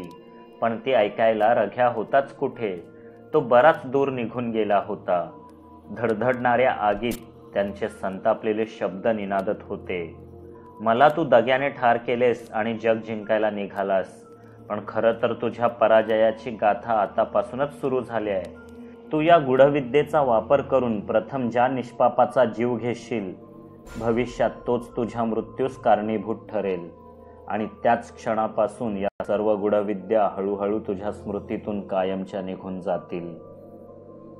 या शापवाणीपासून अनाभिन्य असलेला रघ्या मजल दरमजल करीत आपल्या गावात पोचला. मायावी विद्येने जमवलेल्या संपत्तीने त्याने लोकांना भुलवले, वाईट नादाला लावले. बड्या बड्या जमीनदारांना अक्षरशः भिकेला लावले. काही जुन्या आरोपांसाठी एखाद दुसरा जागरूक पोलीस अधिकारी पकडायला आलाच तर हाच तो 50-60 वर्षांचा रघ्या असेल यावर त्याचा विश्वासच बसत नसे. हा रघ्यासारखाच दिसणारा कुणीतरी, परंतु श्रीमंत आणि घरंदाज इसम आहे असे वाटून तो परतत असे. रघ्याला आता भय असे उरलेच नव्हते. प्रत्येक गोष्ट त्याच्या मुठीत होती, फक्त राधिका सोडून. प्रतापरावांच्या वाड्यावर एकदाच त्याने तिला पाहिले होते आणि तिच्या आरसपानी सौंदर्याने तर तो मंत्रमुग्धच झाला. तिने त्याच्यावर जणू गारुडच केले. त्याला वशीकरण विद्या अवगत नव्हती. असती तर त्याने त्याच क्षणी तिला हस्तगत केले असते. पण आता तो पूर्वीचा रघ्या नव्हता. साधूबुवांनी शिकवलेल्या ध्यानधारणेमुळे त्याच्यात संयम हा गुण उपजला होता. योग्य संधीची वाट पाहायची किंवा तशी संधी निर्माण करायची असे त्याने ठरवले. त्यानुसारच तो प्रतापरावांना आणखी नादाला लावू लागला. त्यांचे पैसे संपले की आपल्याकडची नोटांची बंडले देऊन त्यांना खुश करायचा आणि त्या बदल्यात त्यांच्या जमिनी, दागिने, वाडा अशी एक एक मालमत्ता आपल्या नावावर करून घ्यायचा. असं करता करता अखेर एकच गोष्ट प्रतापरावांकडे उरली, राधिका. ज्या क्षणी रघ्याच्या अपवित्र मुखातून आपल्या लाडक्या लेकीचे नाव प्रतापरावांनी ऐकले, त्यांच्यातला स्वाभिमानी बाप जागा झाला. त्यांनी रघ्याचा धिक्कार केला. ते चिडले. रघ्याने त्यांना त्यांच्या जमिनी, दागिने, वाडा आणि आणखी बक्कळ पैसा देण्याचे आमिष दाखवले. बदल्यात त्यांनी फक्त राधिकाशी त्याचे लग्न लावून द्यायचे. परंतु आतापर्यंत प्रतापरावांनी रघ्याच्या आत दडलेल्या नरपशूला पुरते ओळखले होते. ते या गोष्टीला तयारच झाले नाहीत. मग रघ्याही खवळला. आजची रात्र जगून घे त्या वाड्यावर थेरड्या. उद्या सकाळीच येऊन मी त्या वाड्याचा ताबा घेईन आणि तुला तुझ्या कुटुंबासह गावातून हाकलून देईन. राधिका तर माझी होणारच, मग त्यासाठी कितीही मुडदे पाडावे लागले तरी चालतील. प्रतापरावांची धुंदी आता पुरती उतरली. पायांखालून जमीनच सरकली. आता काय करायचे, कुठे जायचे, घरी जाऊन हे सर्व कोणत्या तोंडाने सांगायचे. वाड्यावर पोचताच एकच आकांत माजला. या येऊ घातलेल्या वावटळीतून सुटकेचा कुठलाच मार्ग दिसेना. प्रतापराव तर डोक्याला हात लावून बसले. राधिका रडत रडतच या तळघरात आली आणि तिने स्वतःला कोंडून घेतले. लक्ष्मीबाईंनी बाहेरून तिला कितीतरी शपथा दिल्या तरी ती बाहेर आलीच नाही. उद्या रघ्या वाड्यावर येणार, आपले छत्र हरपणार, सोन्यासारख्या मुलीचे वाटोळे होणार आणि मुलांचे काय. भय आणि नैराश्य यांचा भयंकर झटका येऊन त्यांनी आपल्या दोन्ही मुलांना फरफटत नेले आणि आडात ढकलून दिले. मागोमाग स्वतःही जलसमाधी घेतली. प्रतापराव पक्षघात झाल्याप्रमाणे एकाच जागी निश्चल बसून आपल्या कुकर्माचे फळ भोगत होते. संसाराची झालेली धुळधाण पाहत होते. पहाटे लवकरच रघ्या वाड्यावर पोचला. एकटे प्रतापराव दिवाणखान्यात मुडद्यासारखे बसून होते, पण रघ्याला पाहताच त्यांच्यात जीव आला. दात ओठ खाऊन त्यांनी भिंतीवरची बंदूक उचलली. त्याच्या अंगावर धावले. तू माझं सर्वस्व लुटलंस, डुकराची अवलाद, आज तुला जिवंत सोडत नाही. पण रघ्याने आपल्या गूढविद्येचा वापर करून ती बंदुकीची नळी त्यांच्याच दिशेला वळवली. भिंतीवर रक्ताच्या चिळकांड्या उडाल्या. ते जागीच गतप्राण झाले. तळघरात रडत रडतच बेशुद्ध झालेल्या राधिकाने बंदुकीचा आवाज ऐकला. ती चिंताग्रस्त होऊन बाहेर धावली. आपल्या बापाला तिने रक्ताच्या थारोळ्यात पाहिले. आई आणि भावंडांचा तर कुठेच पत्ता नव्हता आणि समोर रघ्या नावाचा दानव हसत उभा. रघ्याने तिला यथेच्छ रडू दिलं आणि जेव्हा तिच्या अश्रूंचा बांध उसरला तेव्हा त्याने निर्लज्जपणे तिच्या समोर लग्नाचा प्रस्ताव ठेवला. राधिका चिडली. उभी राहून ती सरळ रघ्याच्या अंगावरच धावली. मी तुझ्या थडग्यावर थुंकते. तिच्या या अनपेक्षित रुद्रावताराने बावरलेला रघ्या मागे कोसळला. तेवढ्या वेळातच त्याच्या हातावर एका धारधार सूर्याचा वार करून पुन्हा ती तळघराकडे धावली. तिने स्वतःला कोंडून घेतले. जखमी परंतु सावरलेला रघ्या तिला शोधत तळघरापर्यंत पोचला. त्याने चलाखीने ते दार उघडले, पण तोपर्यंत बराच उशीर झाला होता. राधिकाने याच तळघराच्या छताला दुपट्ट्याच्या साह्याने गळफास लावून घेतला. मरण्यापूर्वी आपली पूर्ण शोकांतिका तिने आपल्या रोजनिशीत लिहून ठेवली. तीच रोजनिशी त्याच तळघरात बसून मी वाचत होतो. शेवटची ओळ वाचून झाली आणि डोळे पाण्याने डबडबले. एका सुंदर आयुष्याचा अतिशय करुण अंत झाला. मी बाहेर जाण्यासाठी उभा राहिलो आणि खांद्यावर कसला तरी स्पर्श जाणवला. मी वर पाहिलं आणि हादरलोच. छताला अजूनही राधिकाचा मृतदेह लटकत होता, किंवा तसा मला भास तरी होत होता. स्वतःवर नियंत्रण ठेवून मी त्या अंधार कोठडीतून बाहेर पडलो. वाड्याची शोकांतिका उमगली तरी अजून बरेच प्रश्न अनुत्तरित होते. मोहनचे काय झाले? रघ्याला त्याच्या पापांची शिक्षा मिळाली की नाही? हा रघ्या आता कुठे असेल? राघव काकांना याबद्दल काही माहिती असेल का? आणि एकाएकी डोक्यात लख्ख प्रकाश पडला. राघव काका आणि रघ्या यांच्यात बरंच साम्य वाटत होतं. आत्महत्येपूर्वी राधिकाने रघ्याच्या मनगटावर वार केला होता. तशीच खूण राघव काकांच्या हातावरही आहे. शिवाय त्या रात्री जेव्हा मी राधिकाच्या मागोमाग जंगलात गेलो आणि ती मला काही सांगू पाहत होती, तेव्हा राघो काकांनीच येऊन नाही का तिच्या डोळ्यात काहीतरी फुंकून पळवून लावलं होतं. म्हणजे रग्या अजूनही जिवंतच आहे. पण साधूबुवांची शापवाणी मात्र खरी ठरली. कारण तो म्हाताराही होऊ लागलाय आणि त्याच्या गूढविद्येत फारसा दमही उरलेला नाही. अन्यथा तो एक आभासी समांतर विश्व तयार करून प्रतिरूप राधिकासोबत सुखाने राहू शकला असता. आपल्या गूढविद्येचा वापर करून तो प्रथम ज्याची हत्या करेल तोच त्याच्या विनाशाला कारणीभूत ठरेल, अशी ही शापवाणी होती. मग तो कोण असेल जो या नरकासुराचा वध करेल? प्रतापराव की आणखी कोणी? प्रश्नांची जंजाळ घेऊनच मी माझ्या खोलीत पोचलो. दिवा लावला आणि समोरच पलंगावर राघो काका म्हणजेच रघ्या बसलेला दिसला. मी क्षणभरासाठी चपापलोच, पण लगेचच सावरत सहजच खाली गेलो होतो असं दाखवण्याचा प्रयत्न केला. पण त्याने थेटच विचारलं, तळघरात काय वाचत होतास? मी सावध झालो. लपवाछपवी करण्यात काही अर्थच नव्हता. मीही सरळच उत्तर दिलं, तुझ्या कुकर्माची गाथा वाचत होतो रघ्या. तो छदमीपणे हसला. वाचून काय करशील? पोलिसात जाशील? ते अशा भाकड कथांवर विश्वास ठेवतील? आर्थिक नुकसान आणि दारिद्र्याला कंटाळून प्रतापराव आणि त्यांच्या कुटुंबाने एका रात्री स्वतःहूनच आपले आयुष्य संपवले. सामूहिक आत्महत्या. ती केस कधीच बंद झाली आहे. आता कुठल्या गुन्ह्यासाठी तू माझ्यावर फिर्याद करशील? शिक्षा तर तू भोगतोच आहेस रघ्या. अजरामर राहण्याची विद्या अवगत असूनही तू पिकू लागला आहेस. जगावर राज्य करण्याची आकांक्षा बाळगून असणाऱ्याला प्रत्यक्षात राधिकाचं प्रेमही मिळवता आलं नाही. गूढविद्येसह वाममार्गाने मिळवलेली संपत्तीही पुन्हा हातून निसटली. प्रतापरावांना नादाला लावून बळकावलेला हा वाडाही अखेर तुला विकावा लागला आणि इथेच घरगड्याची नोकरी करावी लागली. शिवाय त्या गूढविद्येने तू प्रथम ज्याचा घात केलास तोही तुझा वध करायला जन्माला आलाच असेल. म्हणजे तो मोहन, तो शब्दांशी खेळणारा निर्धन शेतकऱ्याचा मुलगा, त्याच्याकडे लुटण्यासारखे काहीच नव्हते. राधिका त्याच्यावर जीवापाड प्रेम करते अशी मला कुणकुण लागली होती. म्हणून वाड्यावर जाण्याआधी त्या पहाटे त्याला जाऊन शेतावर भेटलो. राधिकाशी तुझा विवाह होणं या जन्मात तरी शक्य नाही. मग निदान असं काहीतरी कर ज्यामुळे तू तिच्या मनातून उतरशील आणि प्रेमभंगाच्या दुःखातून सावरण्यासाठी ती माझ्यासोबत लग्नाला तयार होईल. त्या बदल्यात तू मागशील ते देतो. ज्या जमिनीवर तू घाम गाळतो आहेस त्याच्या 100 पट जमीन देतो. बोल, आहे कबूल? पण त्या स्वाभिमानी तरुणाने नकार दिला. वादावादीत माझ्या तोंडून राधिकाबद्दल अपशब्द निघताच तो हातातील विळा घेऊन माझ्या अंगावर धावला. शेवटी स्थितक्रिया विद्येने त्याचे हृदयच बंद पाडले. तेव्हा तो शांत झाला, कायमचा, रघ्याने हसत हसत सांगितले. आणि तेव्हापासूनच तुझी अधोगती सुरू झाली रघ्या, हेही सांग. तू गूढविद्येचे मंत्र विसरू लागलास. आता एक सडकछाप मांत्रिक आणि तू, फारसा फरक उरलेला नाही तुमच्यात. मी टोमणा मारला. रघ्या चवताळला, म्हणाला, तुझ्यासारख्या शूद्र मनुष्याला ठार करायला तर मला गूढविद्येचीही गरज नाही.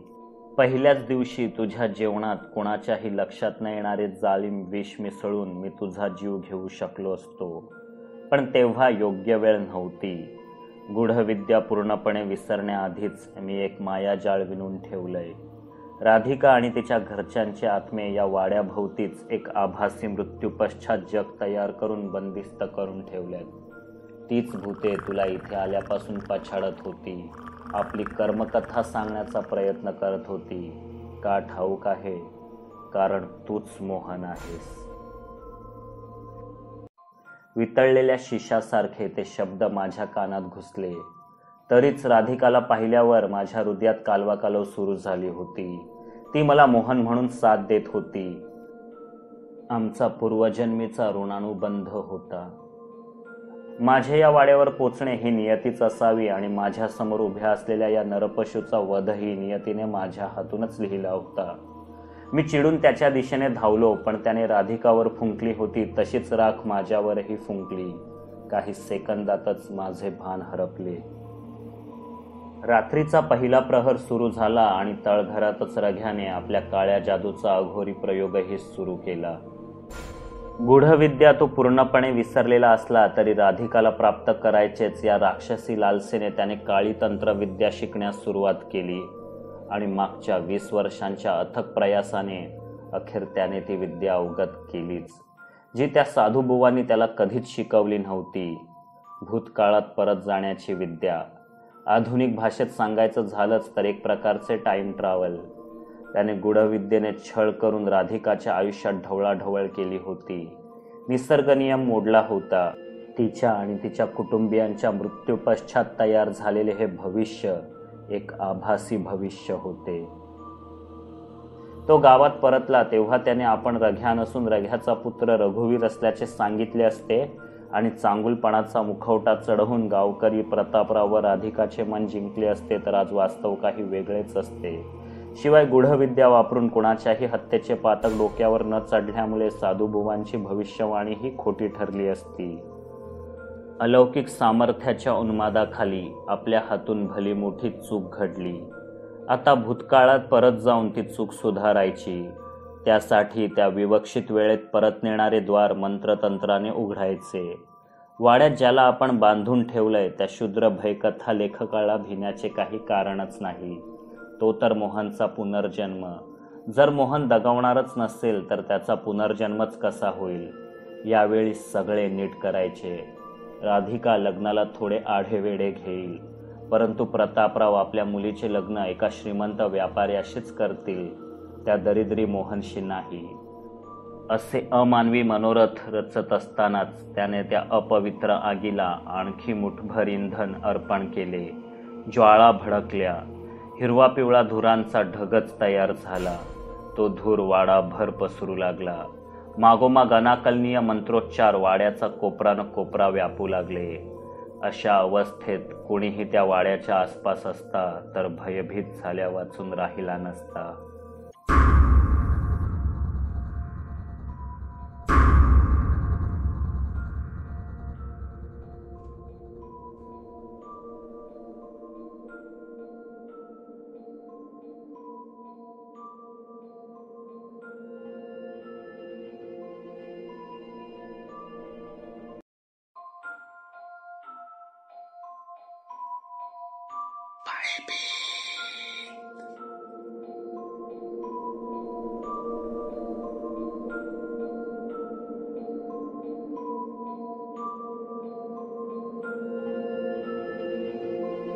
जागा झालो तेव्हा वाड्याच्याच कुठल्या तरी खोलीत एका मोडक्या खुर्चीवर बांधलेल्या अवस्थेत आढळलो.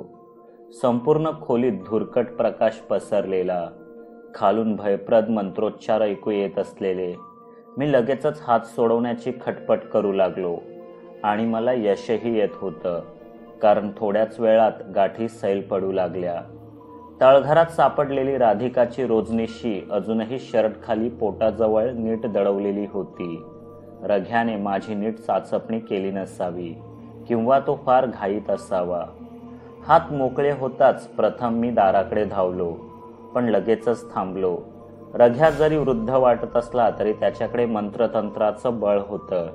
शिवाय ती चमत्कारिक राखही होती. थेट जाऊन त्याच्यावर हल्ला करणं हा आत्मघातच ठरला असता, पण त्याला सोडूनही चालणार नव्हतं.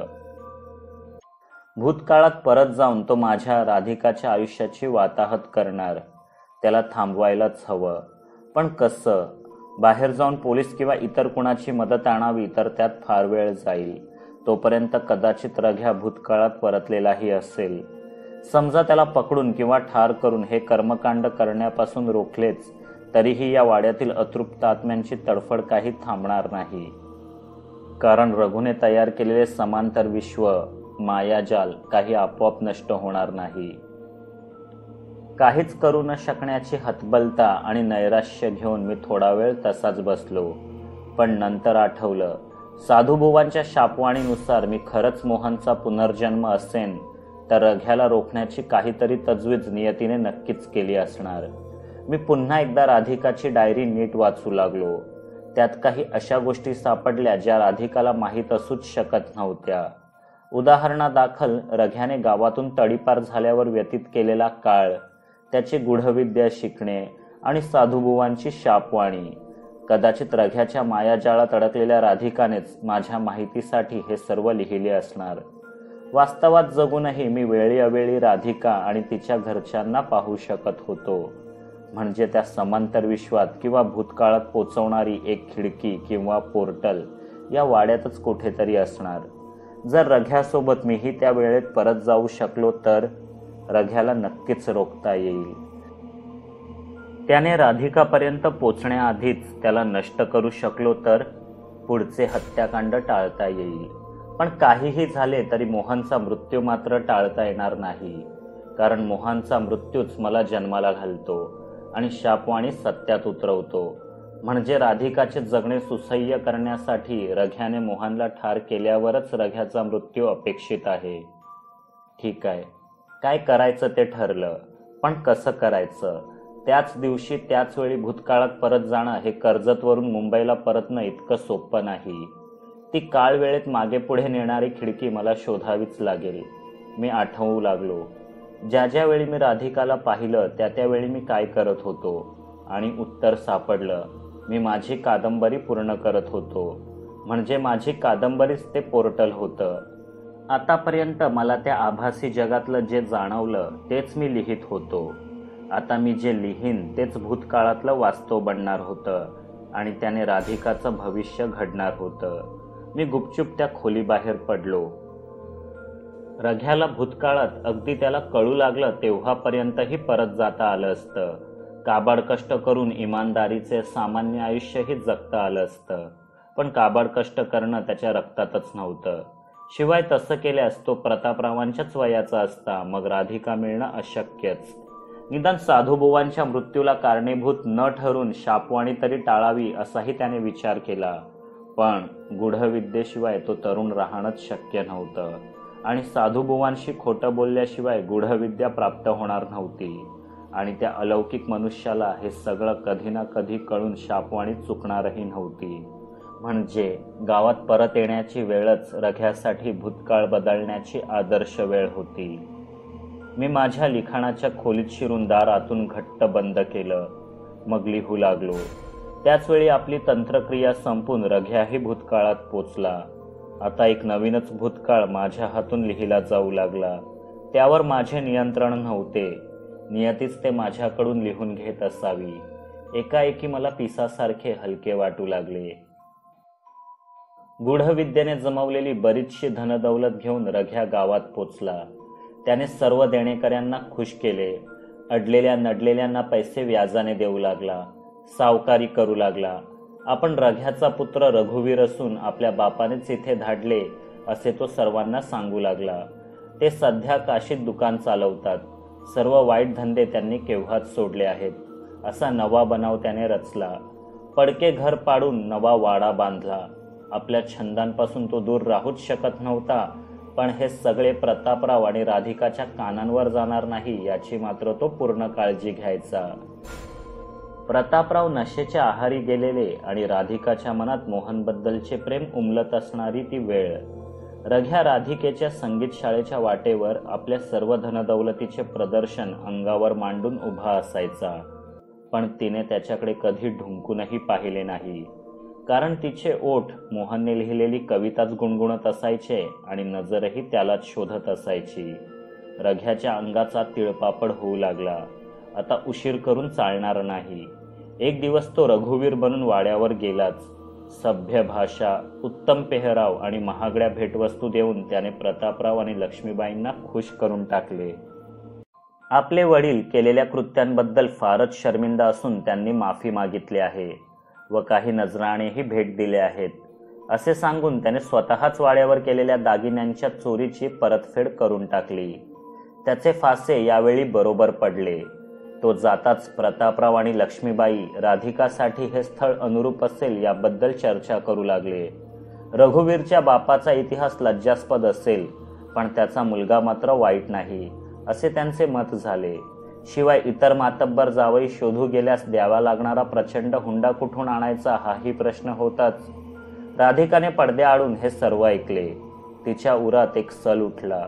प्रेमस्वप्नांच्या मोहमयी जगातून जागे होण्याची वेळ आली. रघुवीरही दिसायला देखणा श्रीमंत असला तरी तिच्या ध्यानीमनी वसलेला होता तो मोहनच. परंतु मुलीने जन्मदात्यांच्या शब्दाबाहेर न जाण्याचा तो काळ, ही वेळ कधी ना कधी येणारच हे तिला ठाऊक होते. ती एकांतात गुपचूप अश्रू ढाळू लागली. प्रतापरावांकडून लग्नाबद्दल सकारात्मक हालचाली सुरू आहेत हे कळताच रघ्याच्या आनंदाला पारावार राहिला नाही. आपण भूतकाळ बदलला, अशक्य ते शक्य करून दाखवलं. कदाचित हे देवांनाही जमलं नसतं. आनंदाने नाचत सुटावे असे त्याला वाटले, पण यावेळी त्याने भलताच धीर बाळगला. आता एकच महत्वाची गोष्ट करायची होती, मोहनशी भेट टाळणे. योगायोगानेही मोहनशी भेट झाली आणि कुठल्याही प्रकारे आपण त्याच्या मृत्यूला कारणीभूत ठरलो तर शापवाणी चुकणार नाही. ती शापवाणी टळावी म्हणून तो मोहनला भेटणारच नव्हता, निदान राधिकाशी लग्न होईपर्यंत तरी. आणि तो दिवस उजाडला. भूतकाळात याच दिवशी त्याने अमानुष्यतेचा कळस गाठला होता. मोहनची हत्या केली आणि वाड्याच्या रक्तरंजित इतिहासाला कारणीभूत ठरला. आज रघ्या नेहमीपेक्षा अधिकच सजग बनला. वाड्याबाहेर पडायचेच नाही असे त्याने ठरवले. आणि याच वेळी भूतकाळात माझा प्रवेश झाला. शब्दांनी बांधलेल्या भुयारातून मी भूतकाळात येऊन पोचलो. तेच गाव, परंतु पहिल्यापेक्षा अधिक हिरवाई असलेले. रस्त्याशेजारी इमारतींच्या ऐवजी भातशेते. त्यात एक उमदा तरुण मन लावून काम करतोय. तोच मोहन असावा. मी गुपचूप त्याच्या मागे जाऊन उभा राहिलो. त्यालाही चाहूल लागली असावी. तो मागे वळला आणि शहरी वेशात आपल्यासमोर उभे असलेले आपलेच प्रतिरूप पाहून बावरला. मी त्याला सगळे नीट समजावले. लबाड रघ्या आणि त्याच्या चिरतरुण राहण्याच्या चमत्काराबद्दल त्यानेही ऐकले होते. शिवाय गावात राधिकासोबत त्याच्या लग्नाचीही चर्चा होती. पुढे काय होईल हे ऐकताच तो शहारला, पण लगेचच सावरला. आपलाच पुनर्जन्म भविष्यातून येऊन आपल्याला भूतकाळ बदलायला सांगतो आहे हे पचणं थोडंसं कठीण होतं. मोहन तल्लख होता. त्याच्या मृत्यूशिवाय शापवाणी खरी ठरणार नाही आणि रघ्यासारखा असुर मारला जाणार नाही हेही त्याला पटलं. रघ्या महालबाड आहे. यावेळी तो तीच चूक करणार नाही. त्याला त्याच्या वाड्यावर जाऊनच चेतवावे लागेल. तो संतापून माझ्यावर गूढविद्येचा प्रयोग करेल. माझे श्वास घेणे थांबले की तू त्या सैतानाला ठार कर. मोहन सहजपणे म्हणाला. मला आश्चर्यच वाटलं. त्याला मृत्यूचे भय नव्हते. पण मला एक वचन दे. माझ्या वृद्ध होत जाणाऱ्या आईवडिलांची तू काळजी घेशील. तू हे कसं करशील मला ठाऊक नाही, पण तुला हे करावंच लागेल. इतके बोलून तो रघ्याच्या वाड्याकडे निघाला. मागोमाग मीही गेलो. रघ्या बाहेर ये. राधिकासोबत लग्न करण्याची तुझी लायकी आहे का? कुठे ती सालस राजकन्या आणि कुठे तू भुरटा चोर. वेषांतर करून तू गावाला फसवलेस, पण मला सगळं ठाऊक आहे. मी ते राधिकाला सांगितलंय. आजच रात्री आम्ही दोघं तुझ्या मायावी कचाट्यातून निसटून खूप दूर निघून जाऊ आणि लग्न करू. मग बस बोंबलत. मोहनने वाड्याबाहेरूनच ओरडून रघ्याला डिचवले. प्रथम रघ्याचे 1-2 नोकर येऊन मोहनला धमकावू लागले, पण मोहनने शेतात राबून कमावलेल्या अंगकाठीने त्यांना लोळवले. नाईलाजाने रघ्याला बाहेर पडावेच लागले. मोहनचा भुरटा चोर हा शब्द त्याच्या जिव्हारी लागला होता. तरीही गूढविद्येचा वापर न करता तो शारीरिक बळाचा वापर करूनच त्याला मारू इच्छित होता. पण मोहन भलताच चपळ आणि चिवट निघाला. तो रघ्यासारख्या गुंडालाही आवरेना. शेवटी आपला जीव जाण्याआधी त्याने पुन्हा एकदा स्थितक्रिया वापरली आणि मोहनचे हृदय बंद पाडले. राधिकेच्या प्रेमासाठी, तिच्या कुटुंबियांचे हत्याकांड टाळण्यासाठी मोहनने विना तक्रार मृत्यूला कवटाळले. शापवाणी अटळ राहिली हे पाहून रघ्या संतापाच्या भरात असतानाच मी तिथे पोचलो. मला पाहताच रघ्याला सर्व कट समजला. तो चवताळला. या भूतकाळात मी मोहनसोबत त्याचे भविष्यही संपवूनच टाकेन, मग कोण रोखणार मला? यावेळी राधिका फक्त माझीच असेल. आणि माझ्याकडे पाहून त्याने पुन्हा स्थितक्रियेचे मंत्र पुटपुटायला सुरुवात केली. पण त्याच वेळी मी खिशातून आणलेली तीच राख त्याच्या डोळ्यात फुंकली. तो बेसावध होऊन एका अणकुचीदार दगडावरच कोसळला. क्षणार्धातच खेळ खल्लास. शापवाणी पूर्ण झाली. पुढच्याच क्षणी माझ्या समोरचे दृश्य गरागर फिरू लागले. लख्ख प्रकाश असलेल्या भुयारातून अति वेगाने प्रवास करावा तसा मी पुन्हा वर्तमानात येऊन पोचलो. यावेळी मी वाड्याच्या बाहेर होतो. मी लिहित असलेल्या कथेची पाने अजूनही माझ्या हातात होती. वाड्यात हालचाल जाणवत होती. कुणाच्या तरी बोलण्याचा, हसण्या खिदळण्याचा आवाज ऐकू येत होता. मला वाटतं मी भविष्य बदललं असावं. इतक्यात बाहेर गाडीचा हॉर्न वाजला. ती शामूचीच गाडी होती. मी पटकन बाहेर गेलो. तो गाडी बाहेर येण्याआधीच मी आत जाऊन बसलो. हे काय, तुला लिहिता लिहिताच राघव काकांनी वाड्याबाहेर काढलं की काय? तो माझ्याकडे पाहत म्हणाला. सर्व समजावतो, नीट ऐक, मी म्हणालो आणि पूर्ण कहाणी त्याला ऐकवली. यावेळी छानच लिहिलीस रे तू कादंबरी. भूतकाळात जाणं, समांतर विश्व, गूढविद्या, वाडाबिडा, मस्तच, तो कौतुकाने म्हणाला. ही कादंबरी नाही, हे सगळं खरं आहे. कोणाचाही विश्वास बसणं अशक्यच आहे, म्हणून तुला मी एक प्रात्यक्षिक दाखवतो. पण त्यानंतर तू माझं एक काम करायचं. हे हस्तलिखित पूर्णपणे जाळून टाकायचं. कागदाचा एक कपटाही मागे राहू देऊ नकोस. मी बजावलं. अरे, इतकी छान कादंबरी का जाळतोयस? तुला नकोय तर मला माझ्या नावावर तरी छापू दे ना, तो न कळून म्हणाला. तुला सांगितलंय तसं कर. मी त्याच्यावर ओरडलो आणि लगेचच त्याची गळाभेट घेतली. हे सगळं काय चाललंय हे कळण्याआधीच मी एकाएकी त्याच्या नजरेसमोरून गायब झालो. गाडीत फक्त हिरवट पिवळा धूर आणि ते हस्तलिखित उरलं. या अनाकलनीय धक्क्यातून सावरत शामूने त्या हस्तलिखिताचं शेवटचं पान वाचायला सुरुवात केली. आणि अशा प्रकारे रघ्या किंवा राघव काकाची गाथा अखेर संपली. मोहनच्या बलिदानामुळे राधिकाचे आयुष्य आणि लक्ष्मीबाईंचा संसार उद्ध्वस्त होण्यापासून वाचला. प्रतापरावांनी पिणे सोडले आणि पुन्हा शेतीकडे लक्ष देण्यास सुरुवात केली. आणि त्याच वेळी गावात एका अनामिक तरुण लेखकाचे आगमन झाले. तो दिसायला अगदी मोहनसारखाच होता. पुत्रवियोगाने दुःखी असलेल्या मोहनच्या आईवडिलांसोबतच राहू लागला. लिखाणासोबतच तो शेतीतही आधुनिक प्रयोग करू लागला. लवकरच त्याच्या उत्पादनांना मोठी मागणी मिळाली. बाकीचे गावकरीही त्याचेच अनुकरण करू लागले. गावात संपन्नता येऊ लागली. सारेच त्याच्यावर खुश होते. राधिकाही त्याच्यात आपल्या मोहनचे प्रतिरूप पाहू लागली. प्रतापरावांनी त्यांचा विवाह ठरवला आणि मग ते सुखाने संसार करू लागले. शामूचे वाचून संपले. आता कुठे हळूहळू त्याला काही उमगू लागले होते. तो गाडीतून उतरला. लायटर काढून सांगितल्याप्रमाणे त्याने त्या हस्तलिखिताचे एक एक पान नीट जाळून टाकले. वाऱ्याची एक जोरदार झुळूक आली आणि जळलेल्या कागदांची राख आणि कपटे इतस्ततः उडून गेले. मग तो गाडी घेऊन परत निघाला. वाटेत त्याला एक 70-80 वर्षांचा म्हातारा पाय ओढीत चालताना दिसला. एकाएकी शामूला आपण का आणि कुठे चाललो आहोत हेच आठवेना. भूतकाळ बदलला होता आणि त्यामुळे भविष्यही. शामूने त्या माणसाला खिडकीतूनच आपण कुठे आहोत हे विचारलं.